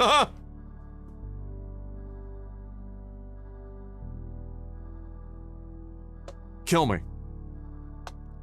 Fucking kill me. So many amazing, phenomenal opportunities that had tons of money thrown at them, just wasted. Wasted. Brutal. Adam, I hate to say it, but you've got no one to blame but I don't want to say ourselves, but like open world games sell, man. Been selling for a long time. They're gonna keep selling. People don't stop buying them. Or at least they haven't stopped buying them yet. Not enough. And when Grand Theft Auto 6 eventually comes out in 15 years. Yeah, but that one game takes Nintendo's catalog from the last 15 years and wipes its ass with it. And then it sets it on fire and pisses on the ashes. That's the difference. The difference is that when Rockstar does an open world, everything does actually still have purpose. And all of the mechanics are serving it specifically. In pre-GTA 5, I would agree with you. Even to an extent, GTA 4 had this problem, but they have fallen into the large world for the sake of being large, devoid in some places of content or meaning problem that everyone else has. It's there in GTA 5. It is. In what sense? Like the sense that you can't walk into every building?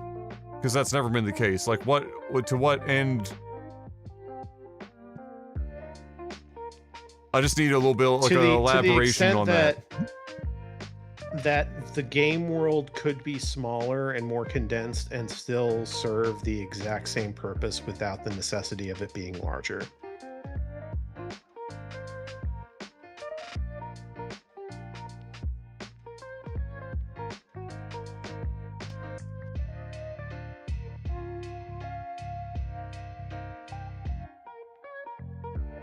I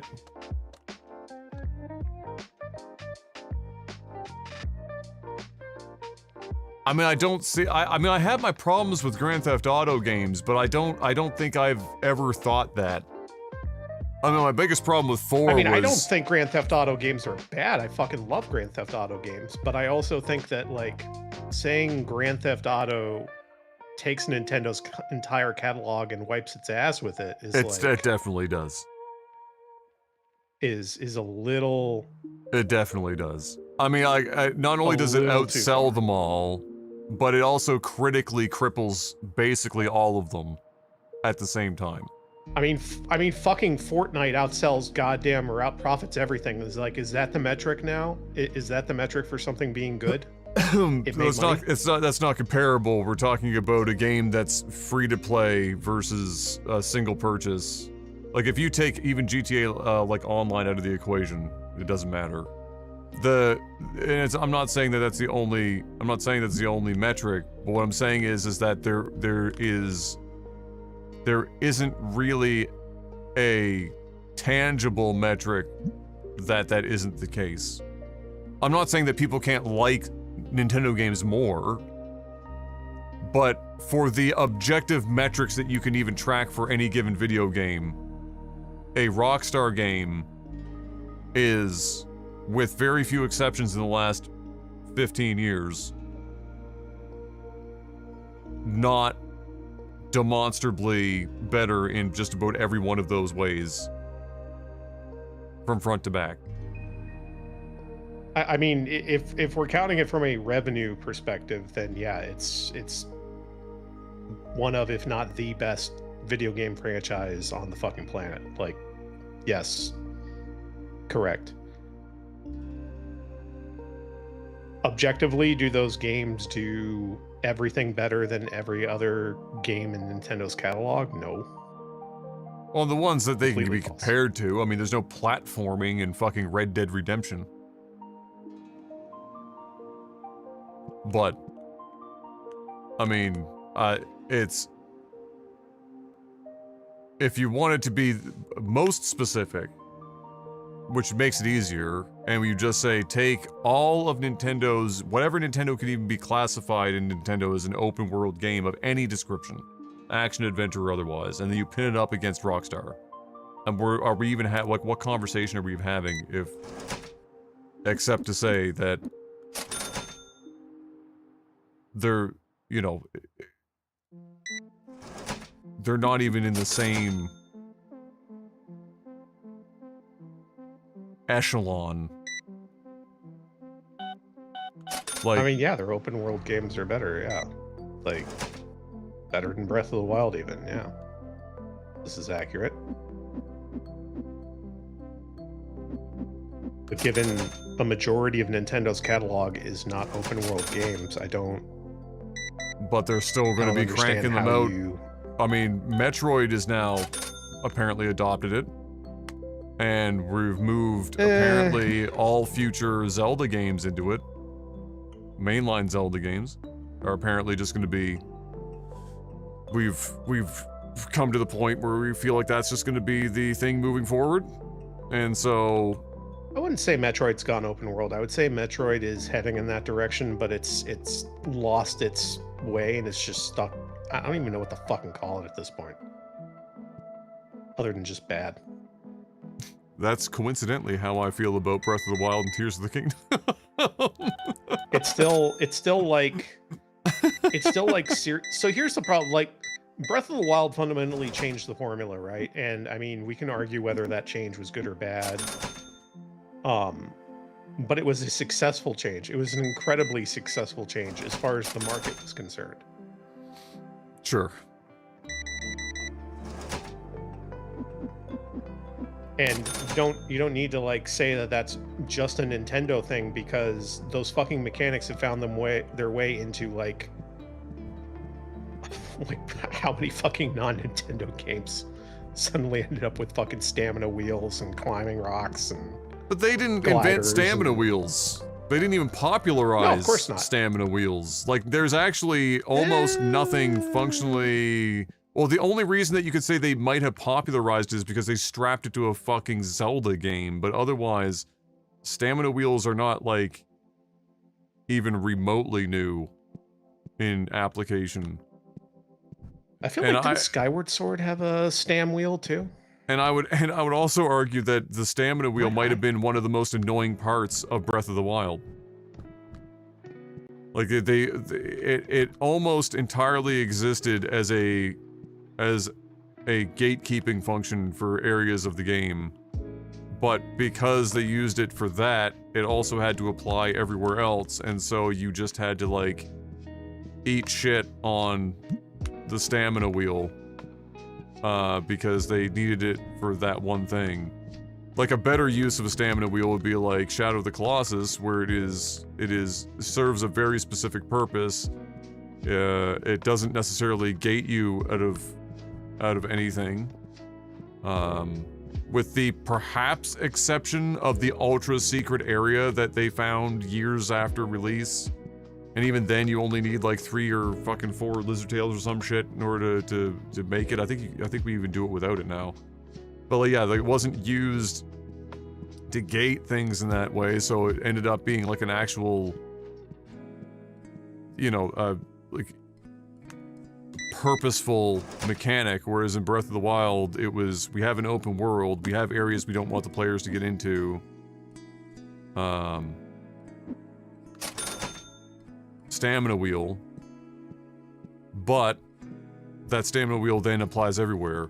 Better for me would have been, and also more true generally speaking to the Zelda formula, would have been, give me gear.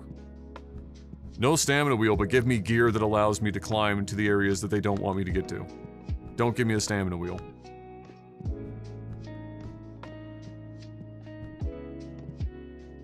Like, when I think of Zelda games, I think of dungeons and gear progression that allow me to access different parts of the world and to complete and do different dungeons. And when you have that, when you have those two, like, kind of keystones, it allows for you to focus on creating fun gameplay experiences that cater to those things specifically, and it handles itself because it's one leads to the other. The moment that you try to, like, you know, have it too broadly apply to things, then it starts to feel, the friction feels bad to me in the difference. The friction that it kind of introduces. But again, I'm like to see what direction they go with the next one. Yeah, I'm in the well, I was, when the game first came out, I would have said I was in the, like, 5% dissenting opinion. As time has gone on, the dissenting opinion around Breath of the Wild and Tears of the Kingdom has shot up markedly. So it will be fun to see if they do go back to that same well, how that pans out for them.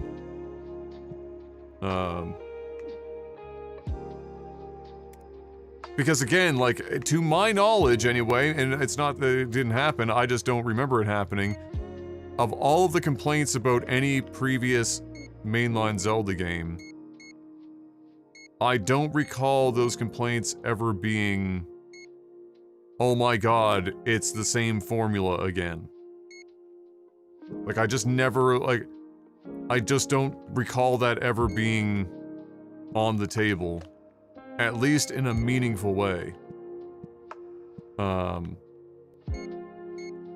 Which is part of why I was, like, so kind of baffled that they almost sprinted in, you know, away from said formula. The tedium of the games makes them unreplayable.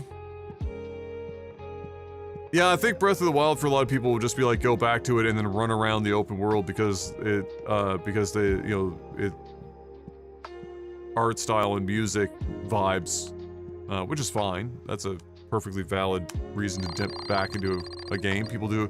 Skyrim's built an entire fucking reputation off of that.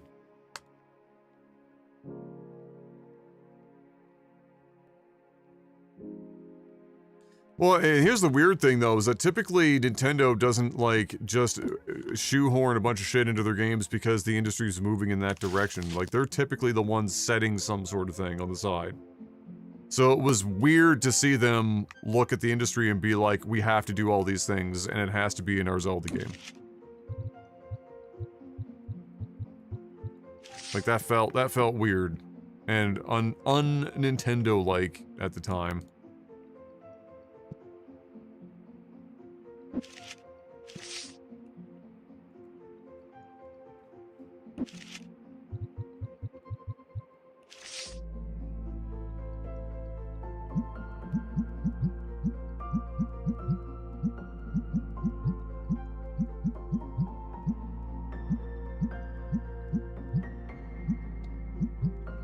Anyway, how's the Weef? Wonderful. I'm actually gonna go up here in a second and I'm too tired to continue to debate, man. I'm just like, check okay. in. Oh no, I'm not even like trying to debate. I'm just You talking out loud. Like I'm not trying to change anyone's opinion. I'm just ranting. There's no. Oh, you know what? Fuck you, Adam. Bald bitch. There's no, Jesus Christ. Yeah, there's no. I stopped trying to change people's opinions on games a long time ago because I've just seen what's become popular, and it's, you know, what are we gonna do here exactly? Well, no, I shouldn't say that. Not what's become popular, but what people seem to be willing to put up with has become disappointing. It feels like the bar is. It's weird. On one hand, the bar feels like it's raised too far on the this is what the game looks like graphically. Like there's too much myopic fucking attention paid to, like, you know, can you see this girl's peach fuzz on her fucking left ass cheek if the sun hits it right? And then on the other side, you know, the majority seem to be willing to put up with, like, subpar game mechanics. It's weird. It's very weird.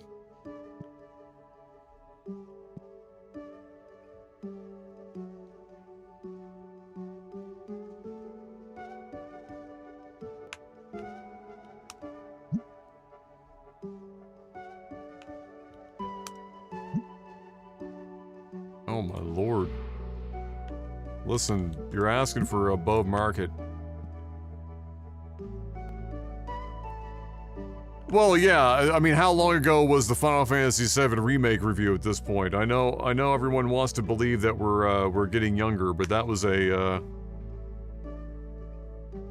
long time ago. I'll be right back.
I eat my body weight in that clown jizz.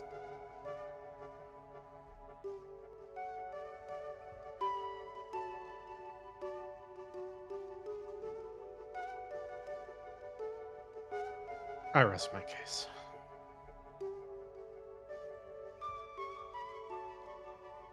In my body.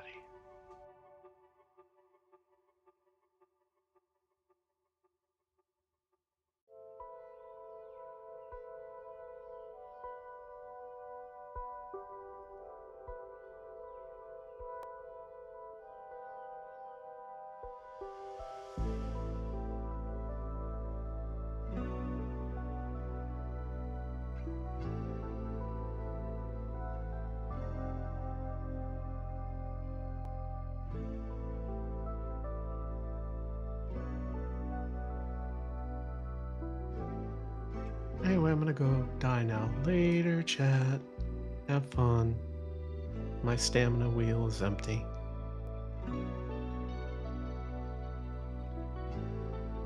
Bye.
Voyager game has a release date. Oh boy. What is this release date? Also, what up, Plague? Ah, Nick Roy, very nice. I recognize the name. February 18th. Oh, very good. Hey, what's up, Cyber? How you doing, big guy?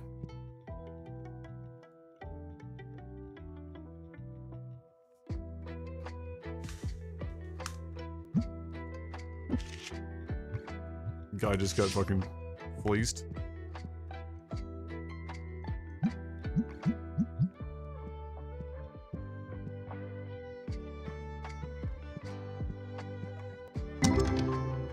Ew. Yeah. I'm assuming we lost Drekka to his bed finally.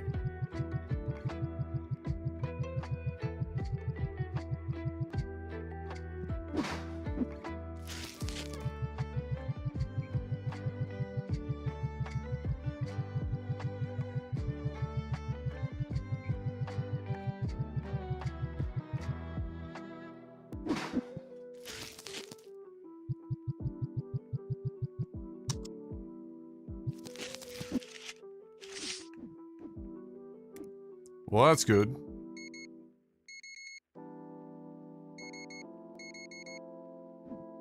The man was in some dire need of sleep.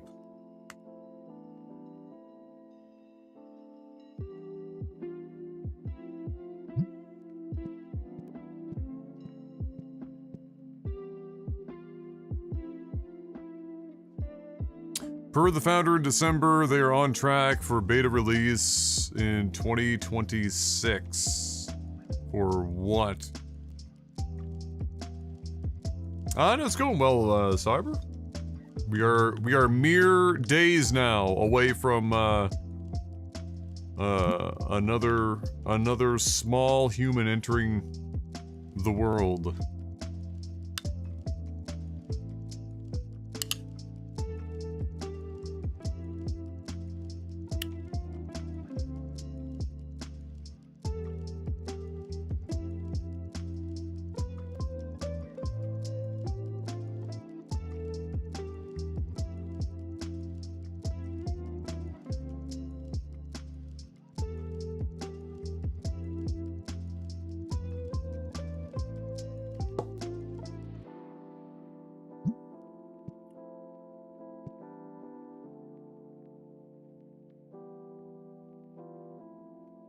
Store is thriving? Oh yeah, bro. We're fucking cooking in here. And we're not, you know, we haven't min-maxed in here or anything crazy. The only thing min-maxed about this place is the poster wall.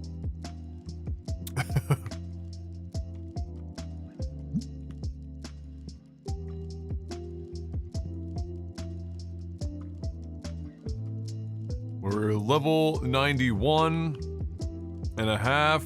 We can get that up to 92. We will have successfully, I think, gotten to the last unlock. I think it's 92. I mean, there's like an achievement for getting like store 100, or level 100 or something.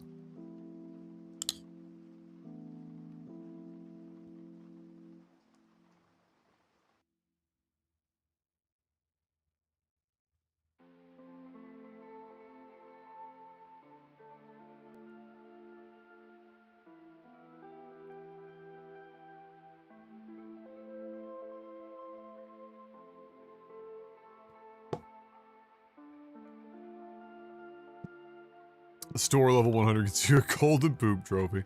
I'm up for the night as well. Work in the morning. All right, Pastor, have yourself a good night, buddy. Thanks for hanging out.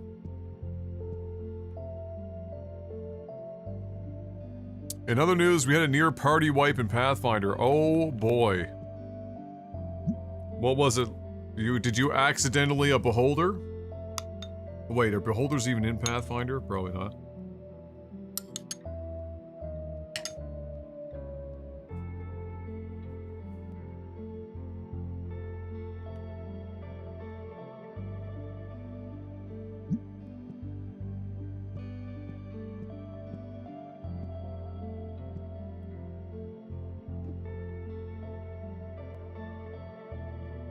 Did I put that? Yeah. 414? How did we drop nearly a full point? Oh.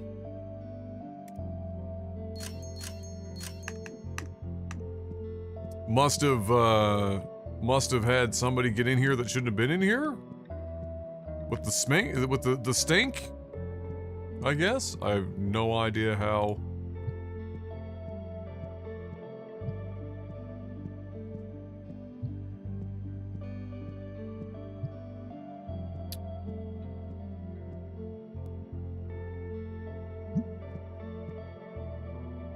Do I no longer have anyone, like, working that fucking... No, you're doing those things. What's your secondary? Do you even have a secondary? Where is my lad?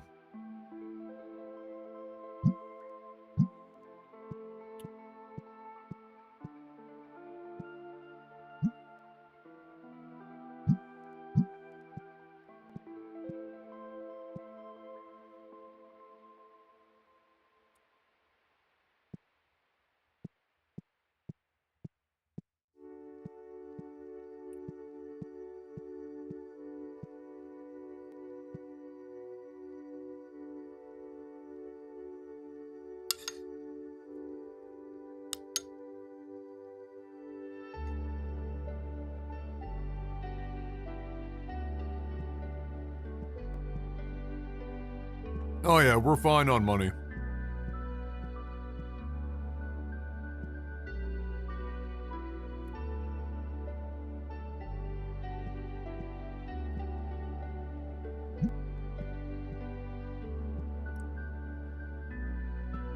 This is just about getting to,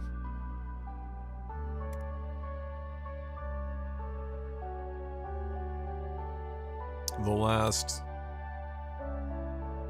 of the unlocks. I didn't bother unlocking these mats. I mean, I guess I could if I get really bored.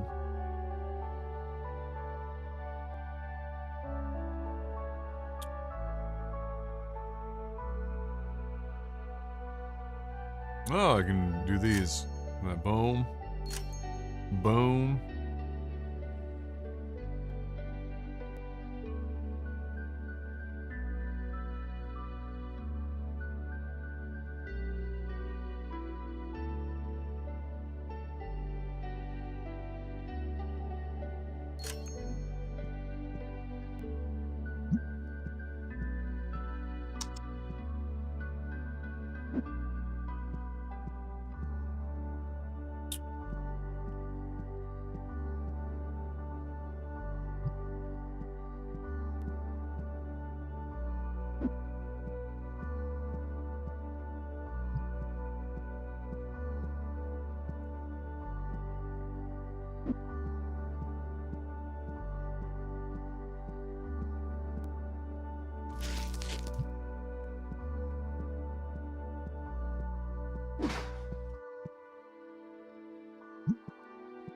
Do that.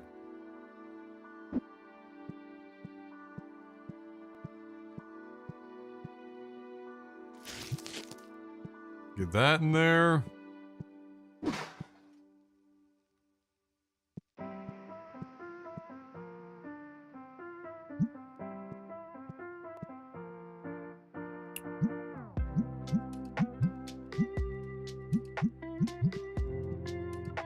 There we go.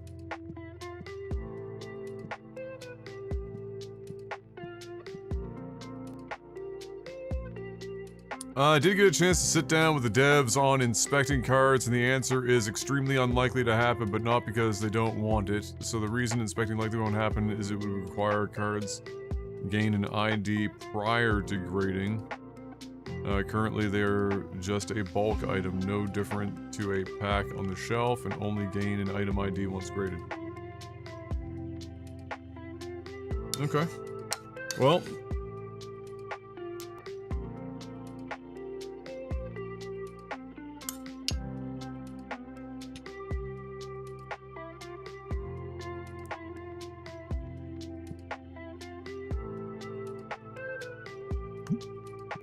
It is what it is. I think that would be like the single most impactful thing the game could have, but if it's just a straight up logistics problem, it's a straight up logistics problem.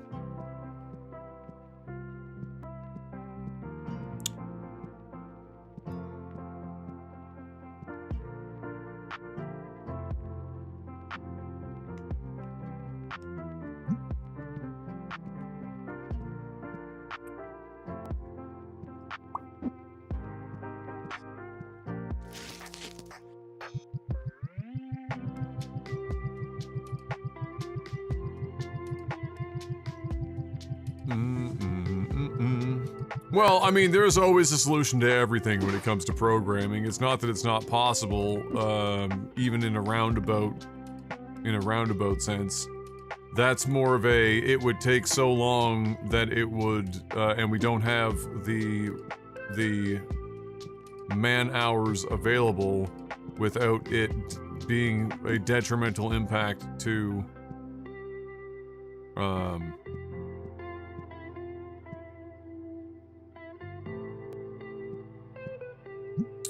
a detrimental impact to the rest of the, checklist that they're trying to work on. Oh, that's pretty good, but 77 cents isn't low enough. It's a graded 1. It's pretty close, though.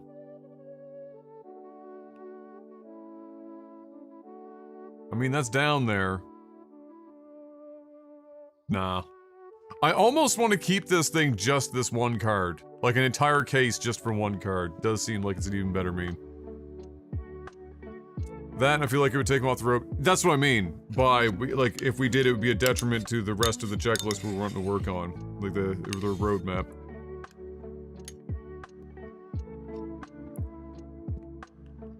Good night, Dapper. Oh, yours is tomorrow?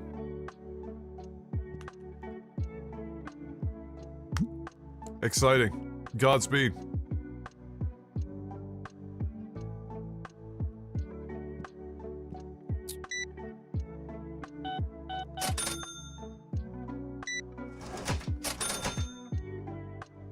Sub 50 cents? Yeah, maybe. Maybe that's... I mean, $0.00 is kind of hard to beat. Ooh.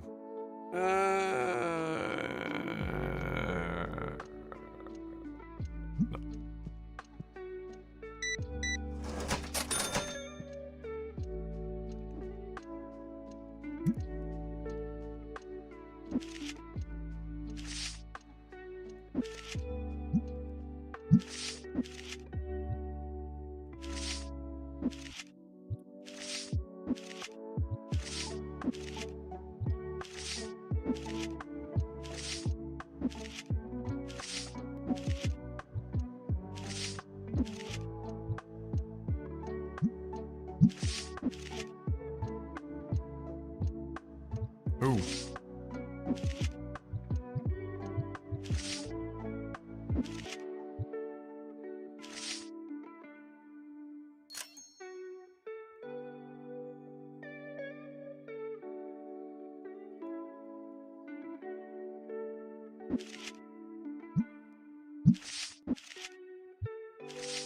Yeah, I see you, sir. You're gonna have to wait.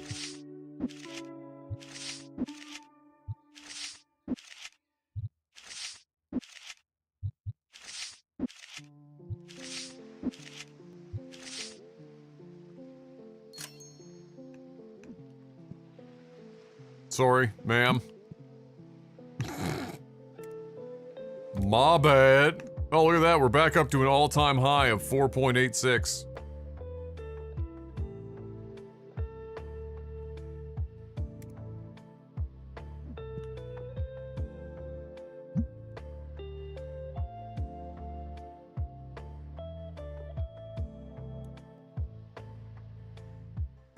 I find this game to be really relaxing. The only thing that I hated was their last update screwed up a mod I had. The guy who made the mod dropped it altogether. That happens. I might run this vanilla, but the Pokemon, Yu-Gi-Oh! Magic card mods made this so much fun. Spent 4 hours today writing my cover letter for a job with the government. Oh, little govy job. They wanted so much stuff in it to the point of ridiculousness. Yep. Yep.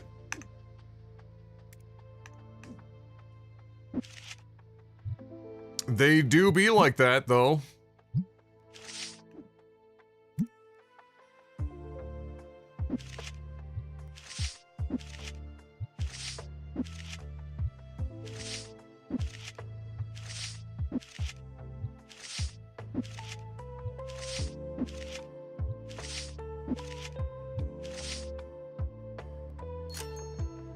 You'll leave one more spot open there. I don't want to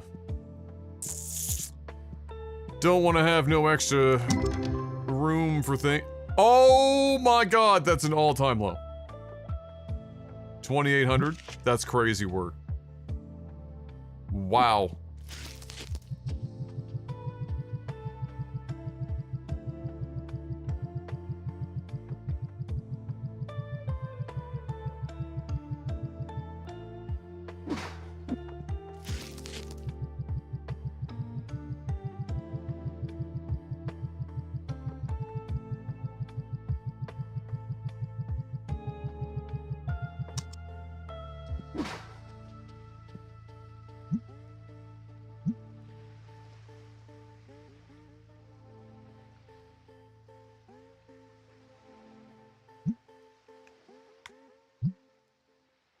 Yeah, that stung.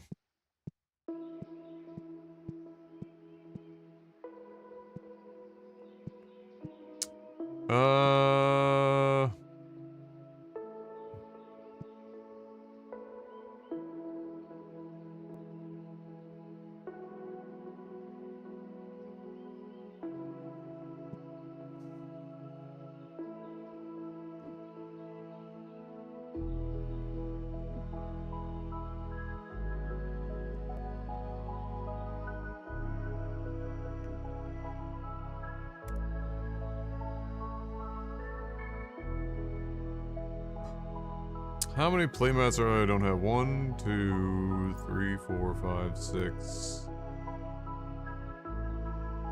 9, 10, 11, 12, 13.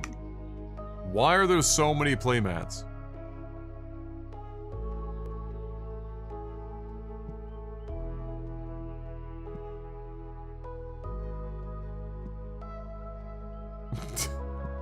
Like, what are we doing with that many playmats?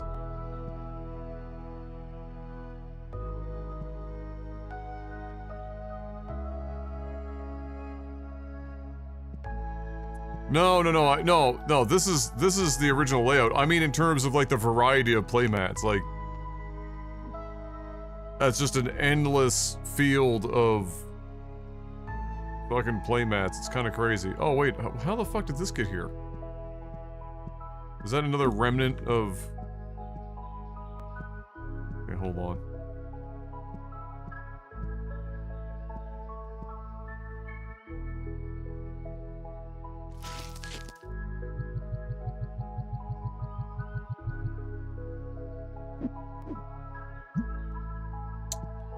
That would be a remnant.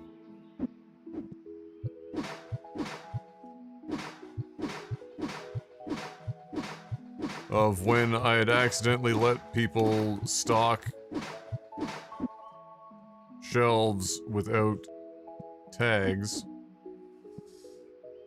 Why the trash? I have nowhere to put them, and I'm trying to, like, clean this up without spending a bunch of time. Oh, there's still more. Would you look at that?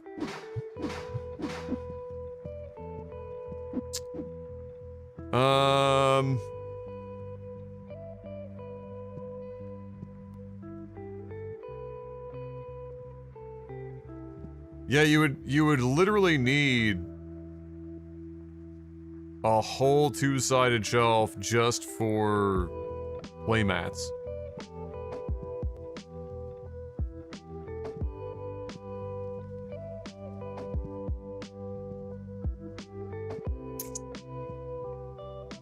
which is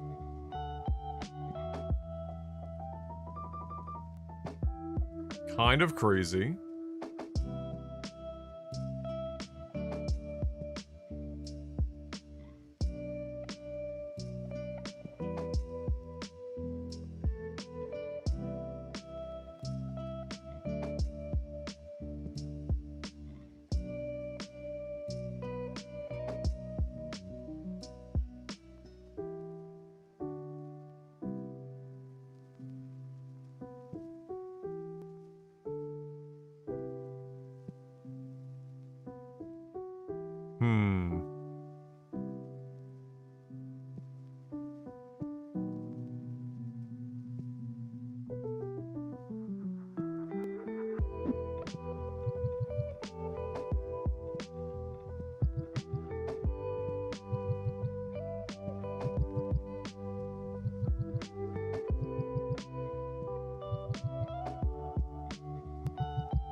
I think what we'll do, even though it's not like super ideal, is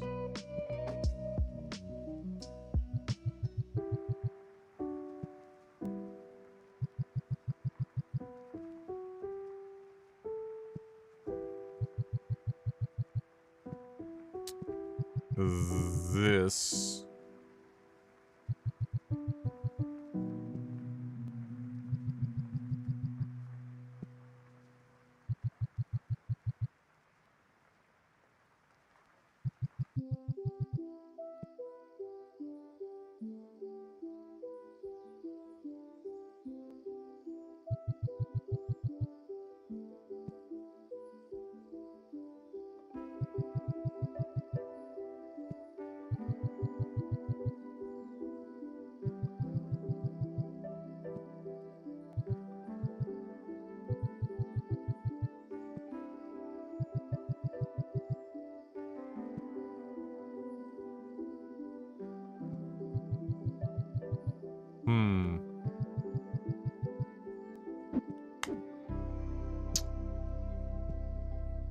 Uh...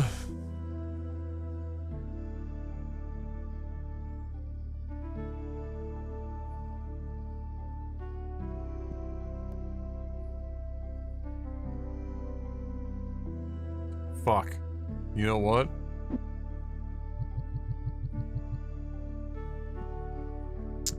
Shit.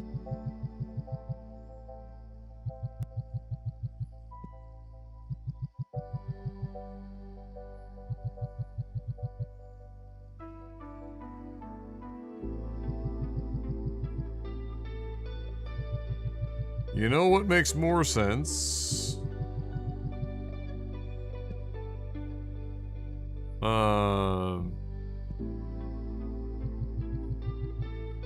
This.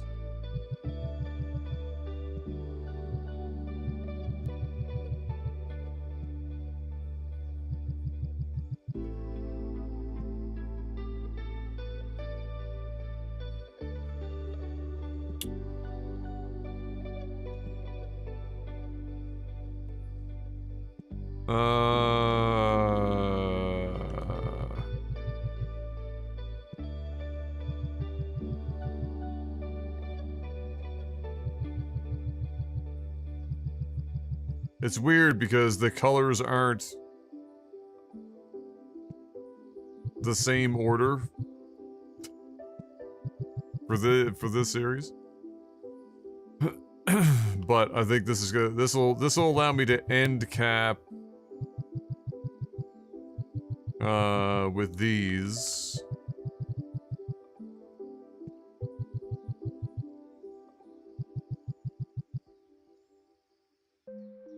And oh,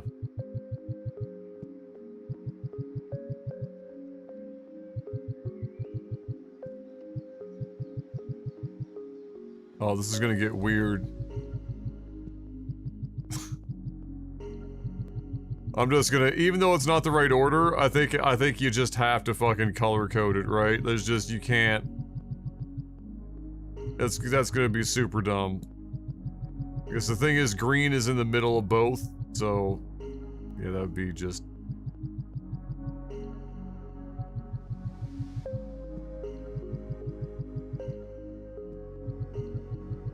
That would be torturous to look at.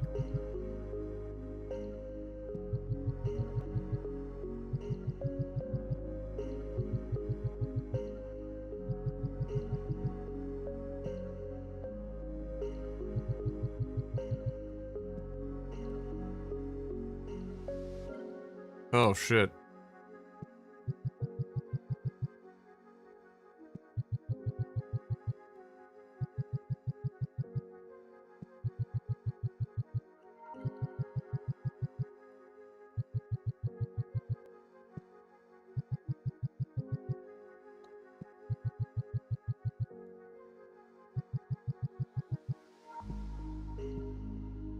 Okay.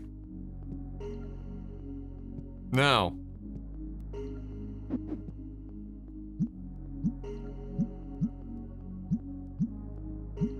That gives us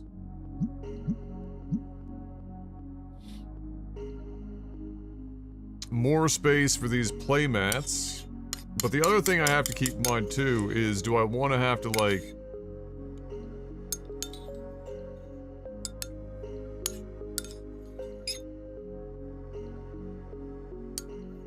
stock them all?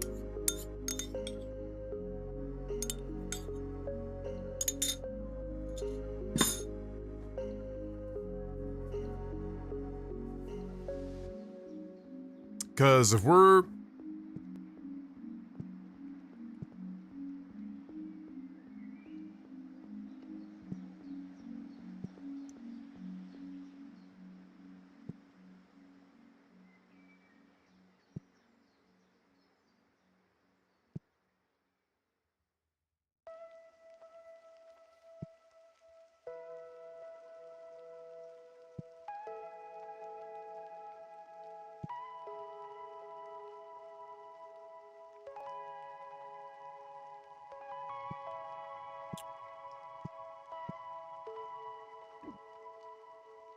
Hmm. 4.86, that is a new all-time high. We haven't hit, I don't think we've ever hit 4.9.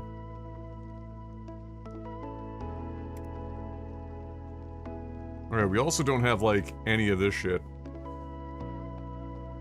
Or very little of this shit.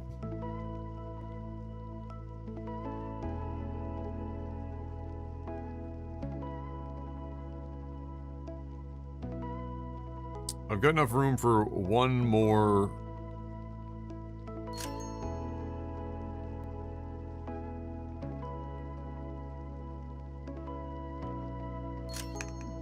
of these.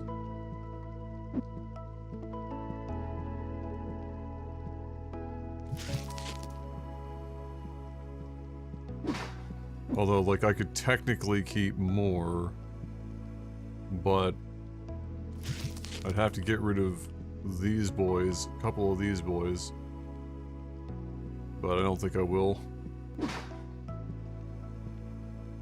Where do I have my puzzles and shit? Right there. I do at least have space for that.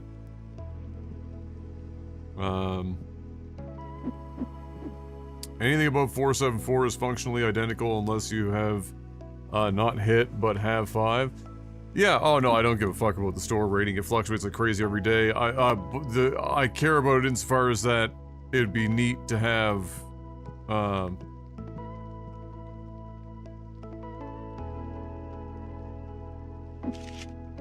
it'd be neat to hit the 5.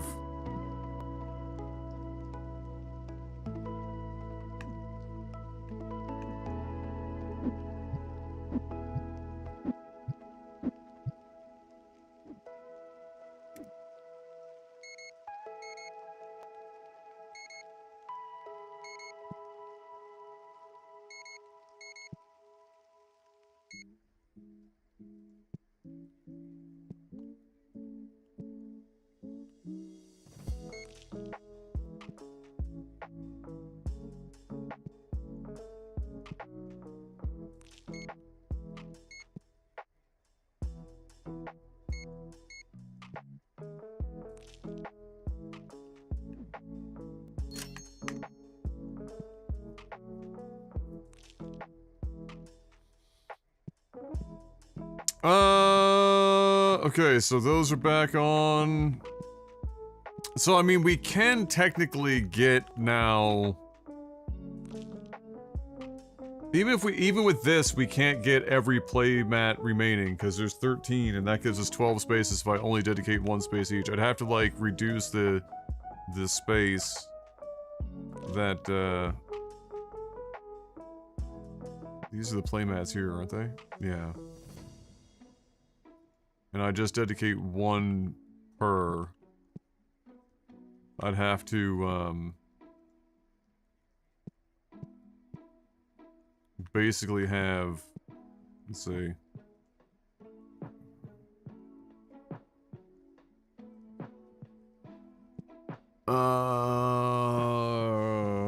I'd almost have to have, like, 3 shelves just for...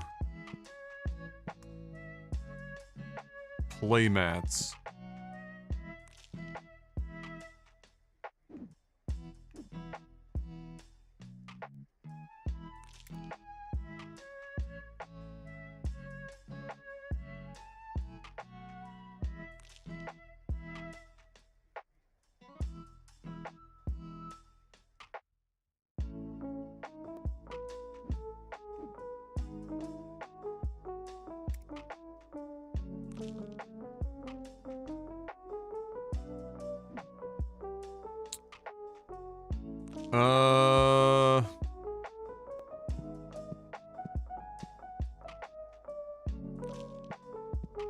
Wait a minute.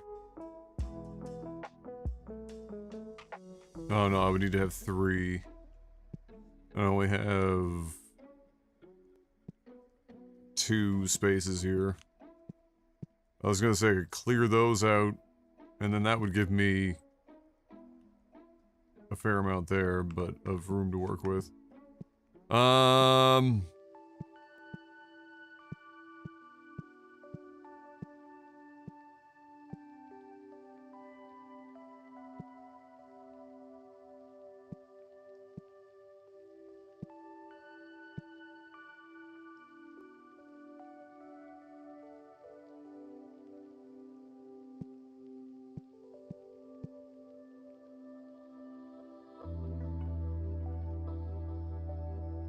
Yeah, I'm not even gonna fucking bother.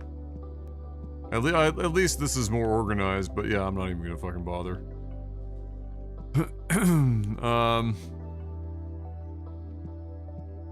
Okay. I don't have a hell of a lot of time, and we're right on the cusp of our goal for today. Probably for the best, Cyber.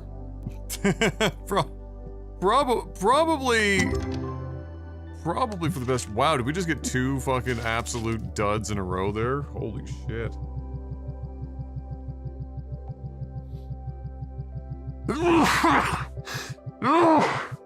Excuse me.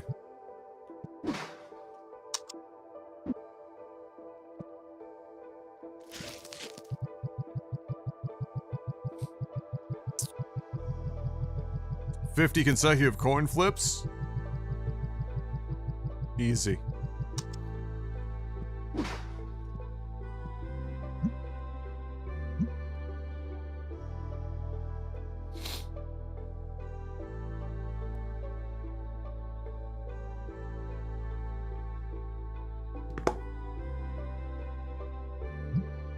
I missed it when I was a child, and I missed the second wind of it now. I got a few Yu-Gi-Oh cards.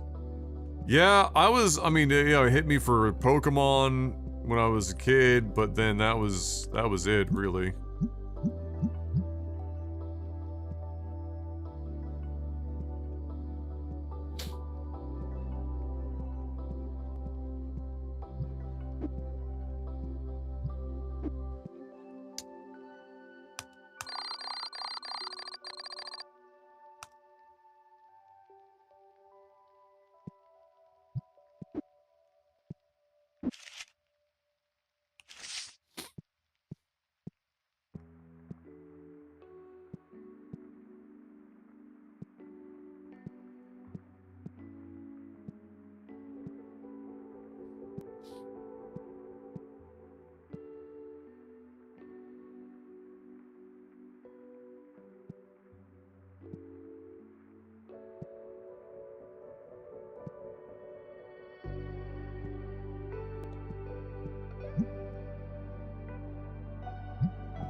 Just gonna turn off some card trade-in for now so I can try to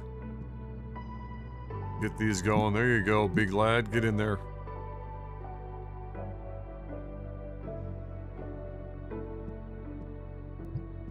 Oh, Rip Zab, really? Lost him?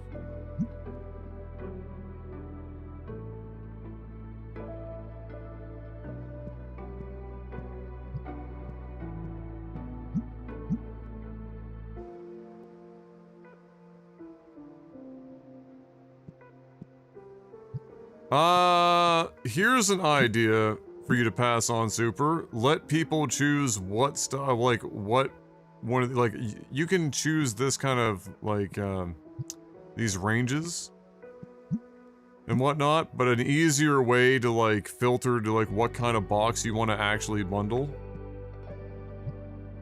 Because you can go from, like, a red to a pink back to a red with the same filters. You know what I mean? Not really useful.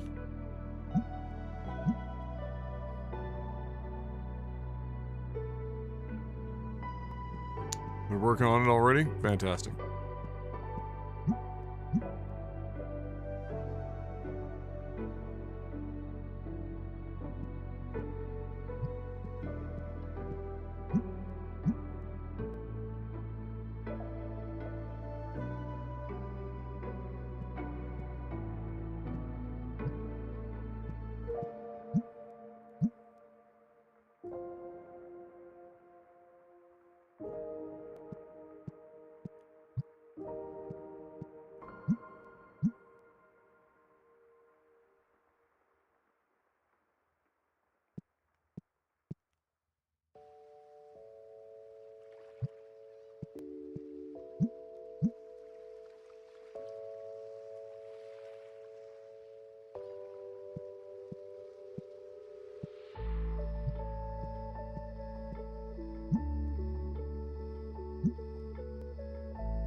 Hey, we hit shop level 92. Very good.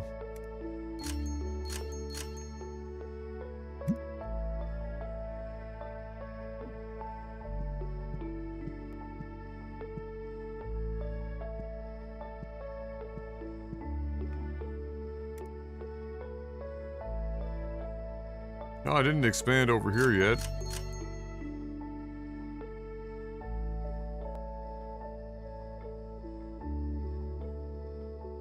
Oh, level 95, 110 and 115? Damn! Oh, this opens up back this way. Oh, word? Interesting.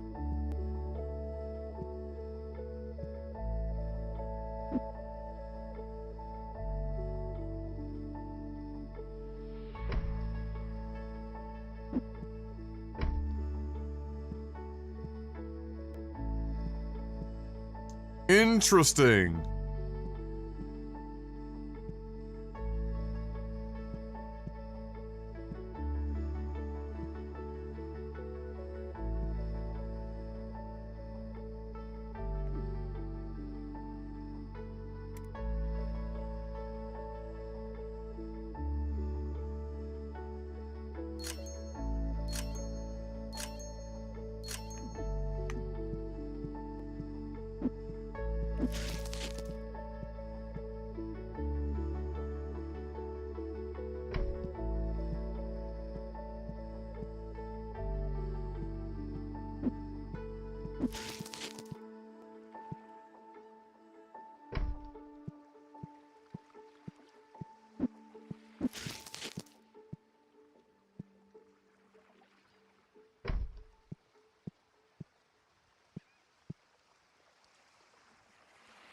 Most a Yu-Gi-Oh card was ever sold for at private auction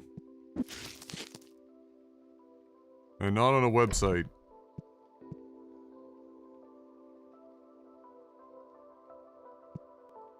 $123,000.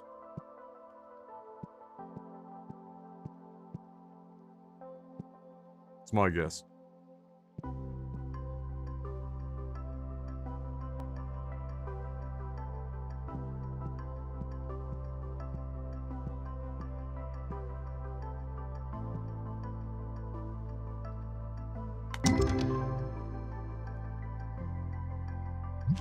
The right digits were not the right order. Ah, so 231,000? I didn't even look to see what cars we got there. I just accidentally looked away on the double click. Thank you, mouse.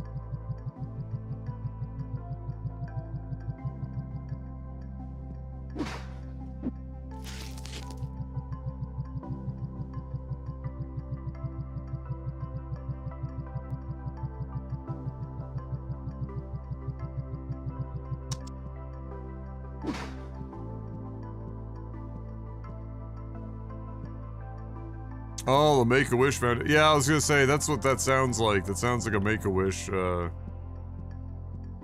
Wasn't that recent?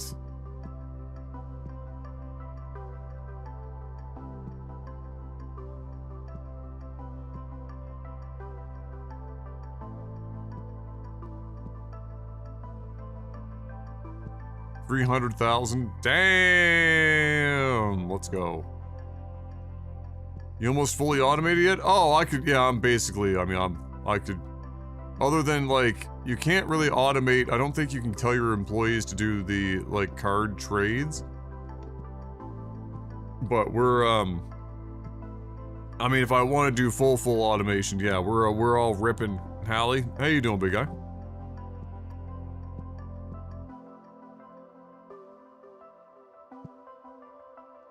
I'm expanding the back room for future new products.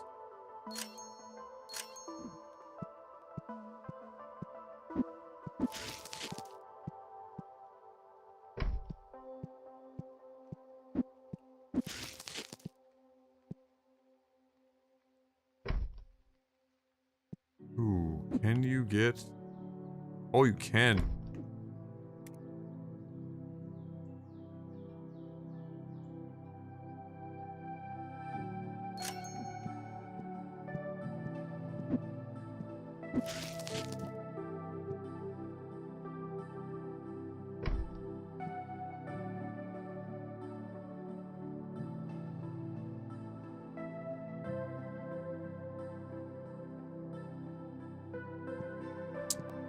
Alright.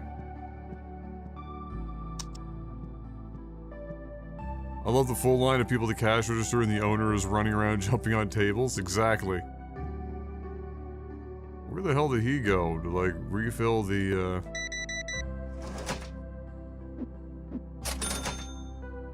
cents?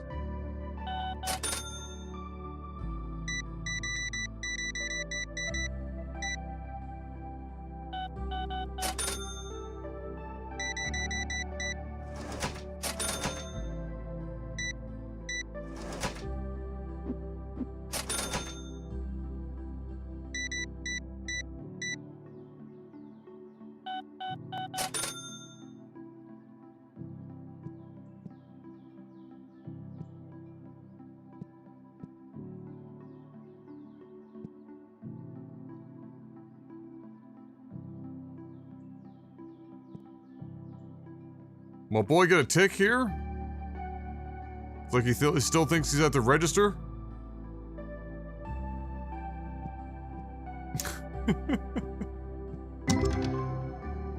Ugh.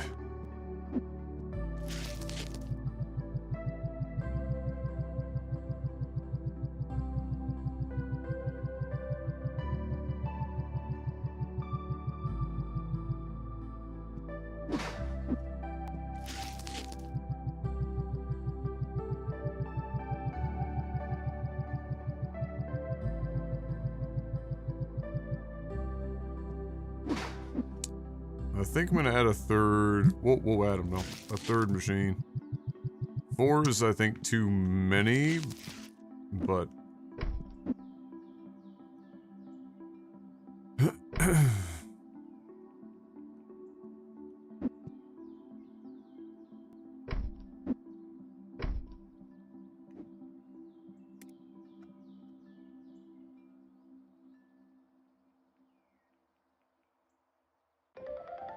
Oh yeah, we still haven't unlocked this thing. This meme shelf.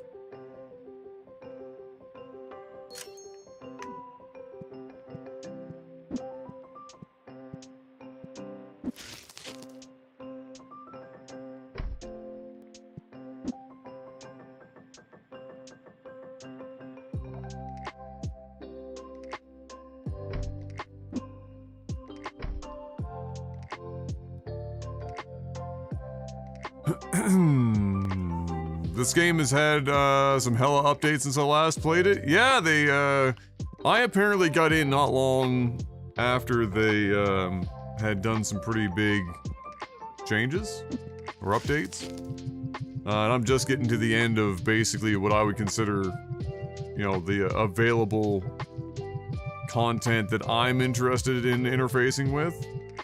There's like there's very little at this point that I'm not like, there's a couple of things I could add to the shelves and then put out here in storage for stocking purposes, and that would be about it. There's not really like a huge project that I'm... See if we get any last minute card trades. The machine automatically opens up card packs. And then you can see what you get after it's done.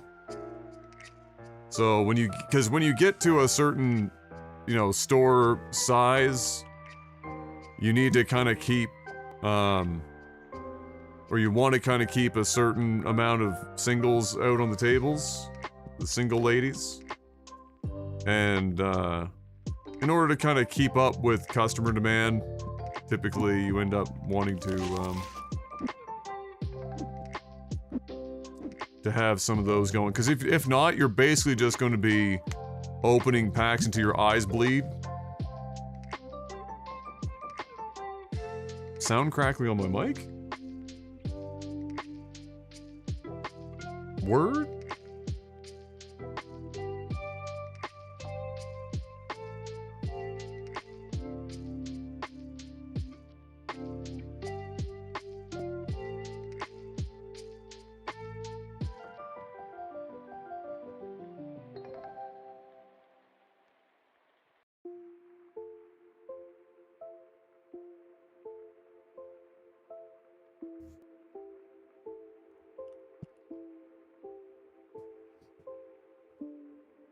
Oh, yeah, it might be the music that you're hearing because it's lo-fi. The record crackles in the music. That's true. I downloaded a mod that made pack opening times like 0.16. Yeah. Yeah, it just melt your face off.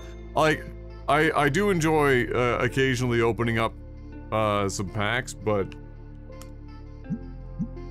the amount of packs that you would need to open in a day manually to keep up would just be like, I'd go insane.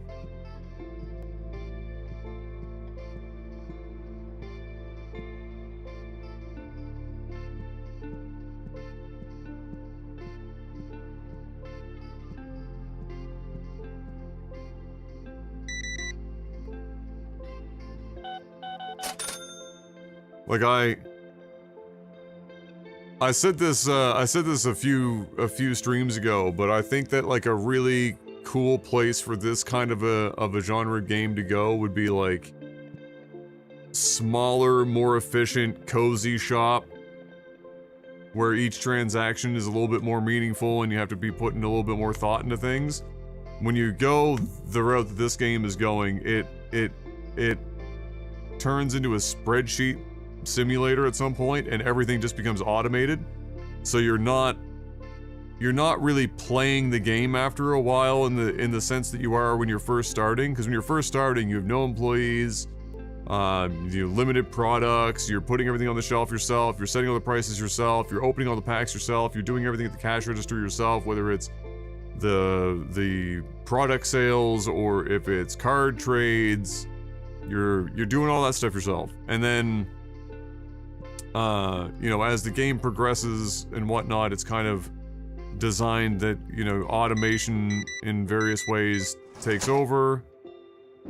And, the type of game almost shifts, like the gameplay, like, almost dramatically shifts. So you either have, you're forced to, you're staring down the barrel of hamstringing yourself, intentionally to hold on to that gameplay, but then achieving the upper ends of the item unlocks and things like that either slows down wildly, or just the general progression breaks a bit because it's not built for that. Roller Coaster Tycoon scenarios where all the rides explode right off the bat. Yeah, true. Yeah, that was good. Yeah, that's true. That was a thing. That was a whole thing. When did I order this?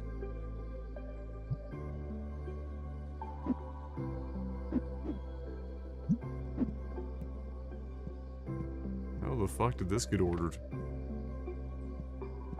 Weird as hell.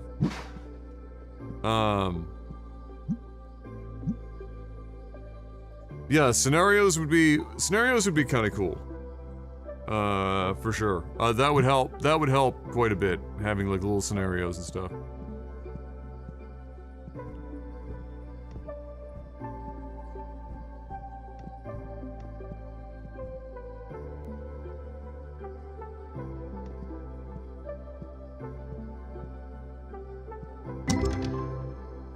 Ooh, 21,000, not bad, not bad. Where's the big dick page? There it is. There it is.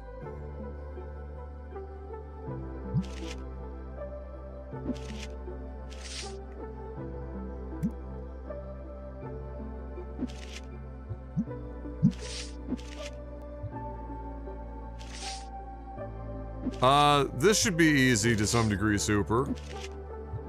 This whole system, just let me click on all the cards that I want to add. So stay in the binder shit and then click and then fucking add. Like this whole going in and out thing every time, and then the binder moves with your mouse. Like that shit just drives me crazy.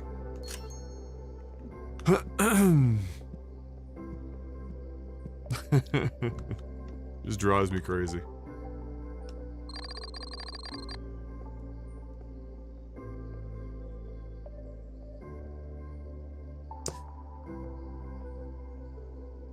Babe, when do you want to go to bed now? Okay, babe.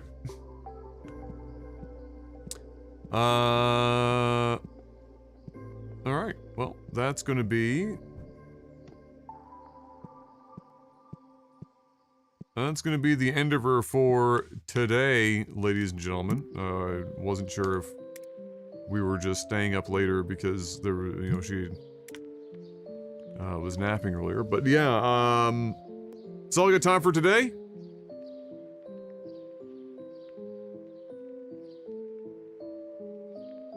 So I'm gonna, see you guys possibly tomorrow at some point. We're out for, parts of the day. We got things to do, but, yeah, I might see you again, tomorrow.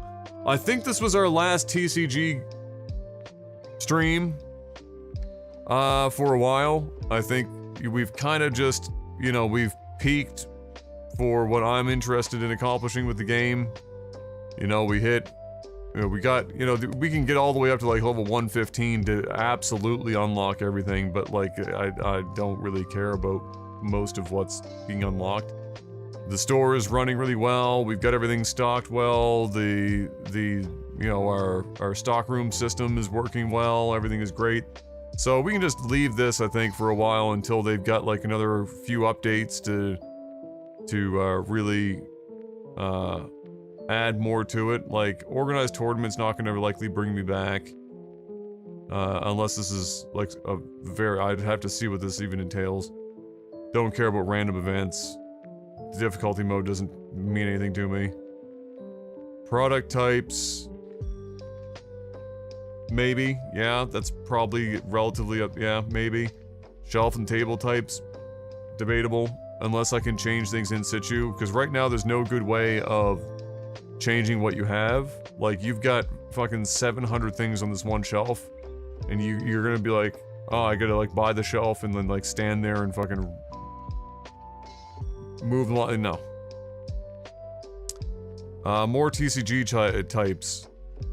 I don't think that's really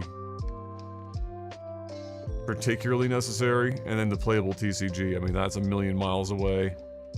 I wouldn't even fucks with that. Really, there's a lot of other things it could be doing. But yeah, we'll see. We'll let this simmer for a while longer. We've got the foundation there for, you know, when the time comes, we can always hop back in unless they break this shop with updates. That's also a possibility, I suppose. But either way, ladies and gentlemen, thank you very much. I'll figure out what we're going to be doing on the next stream. And until I see you, do me a favor, have a good morning, afternoon, or evening. Stay safe, have a good one. As always, good luck. Pat Batman.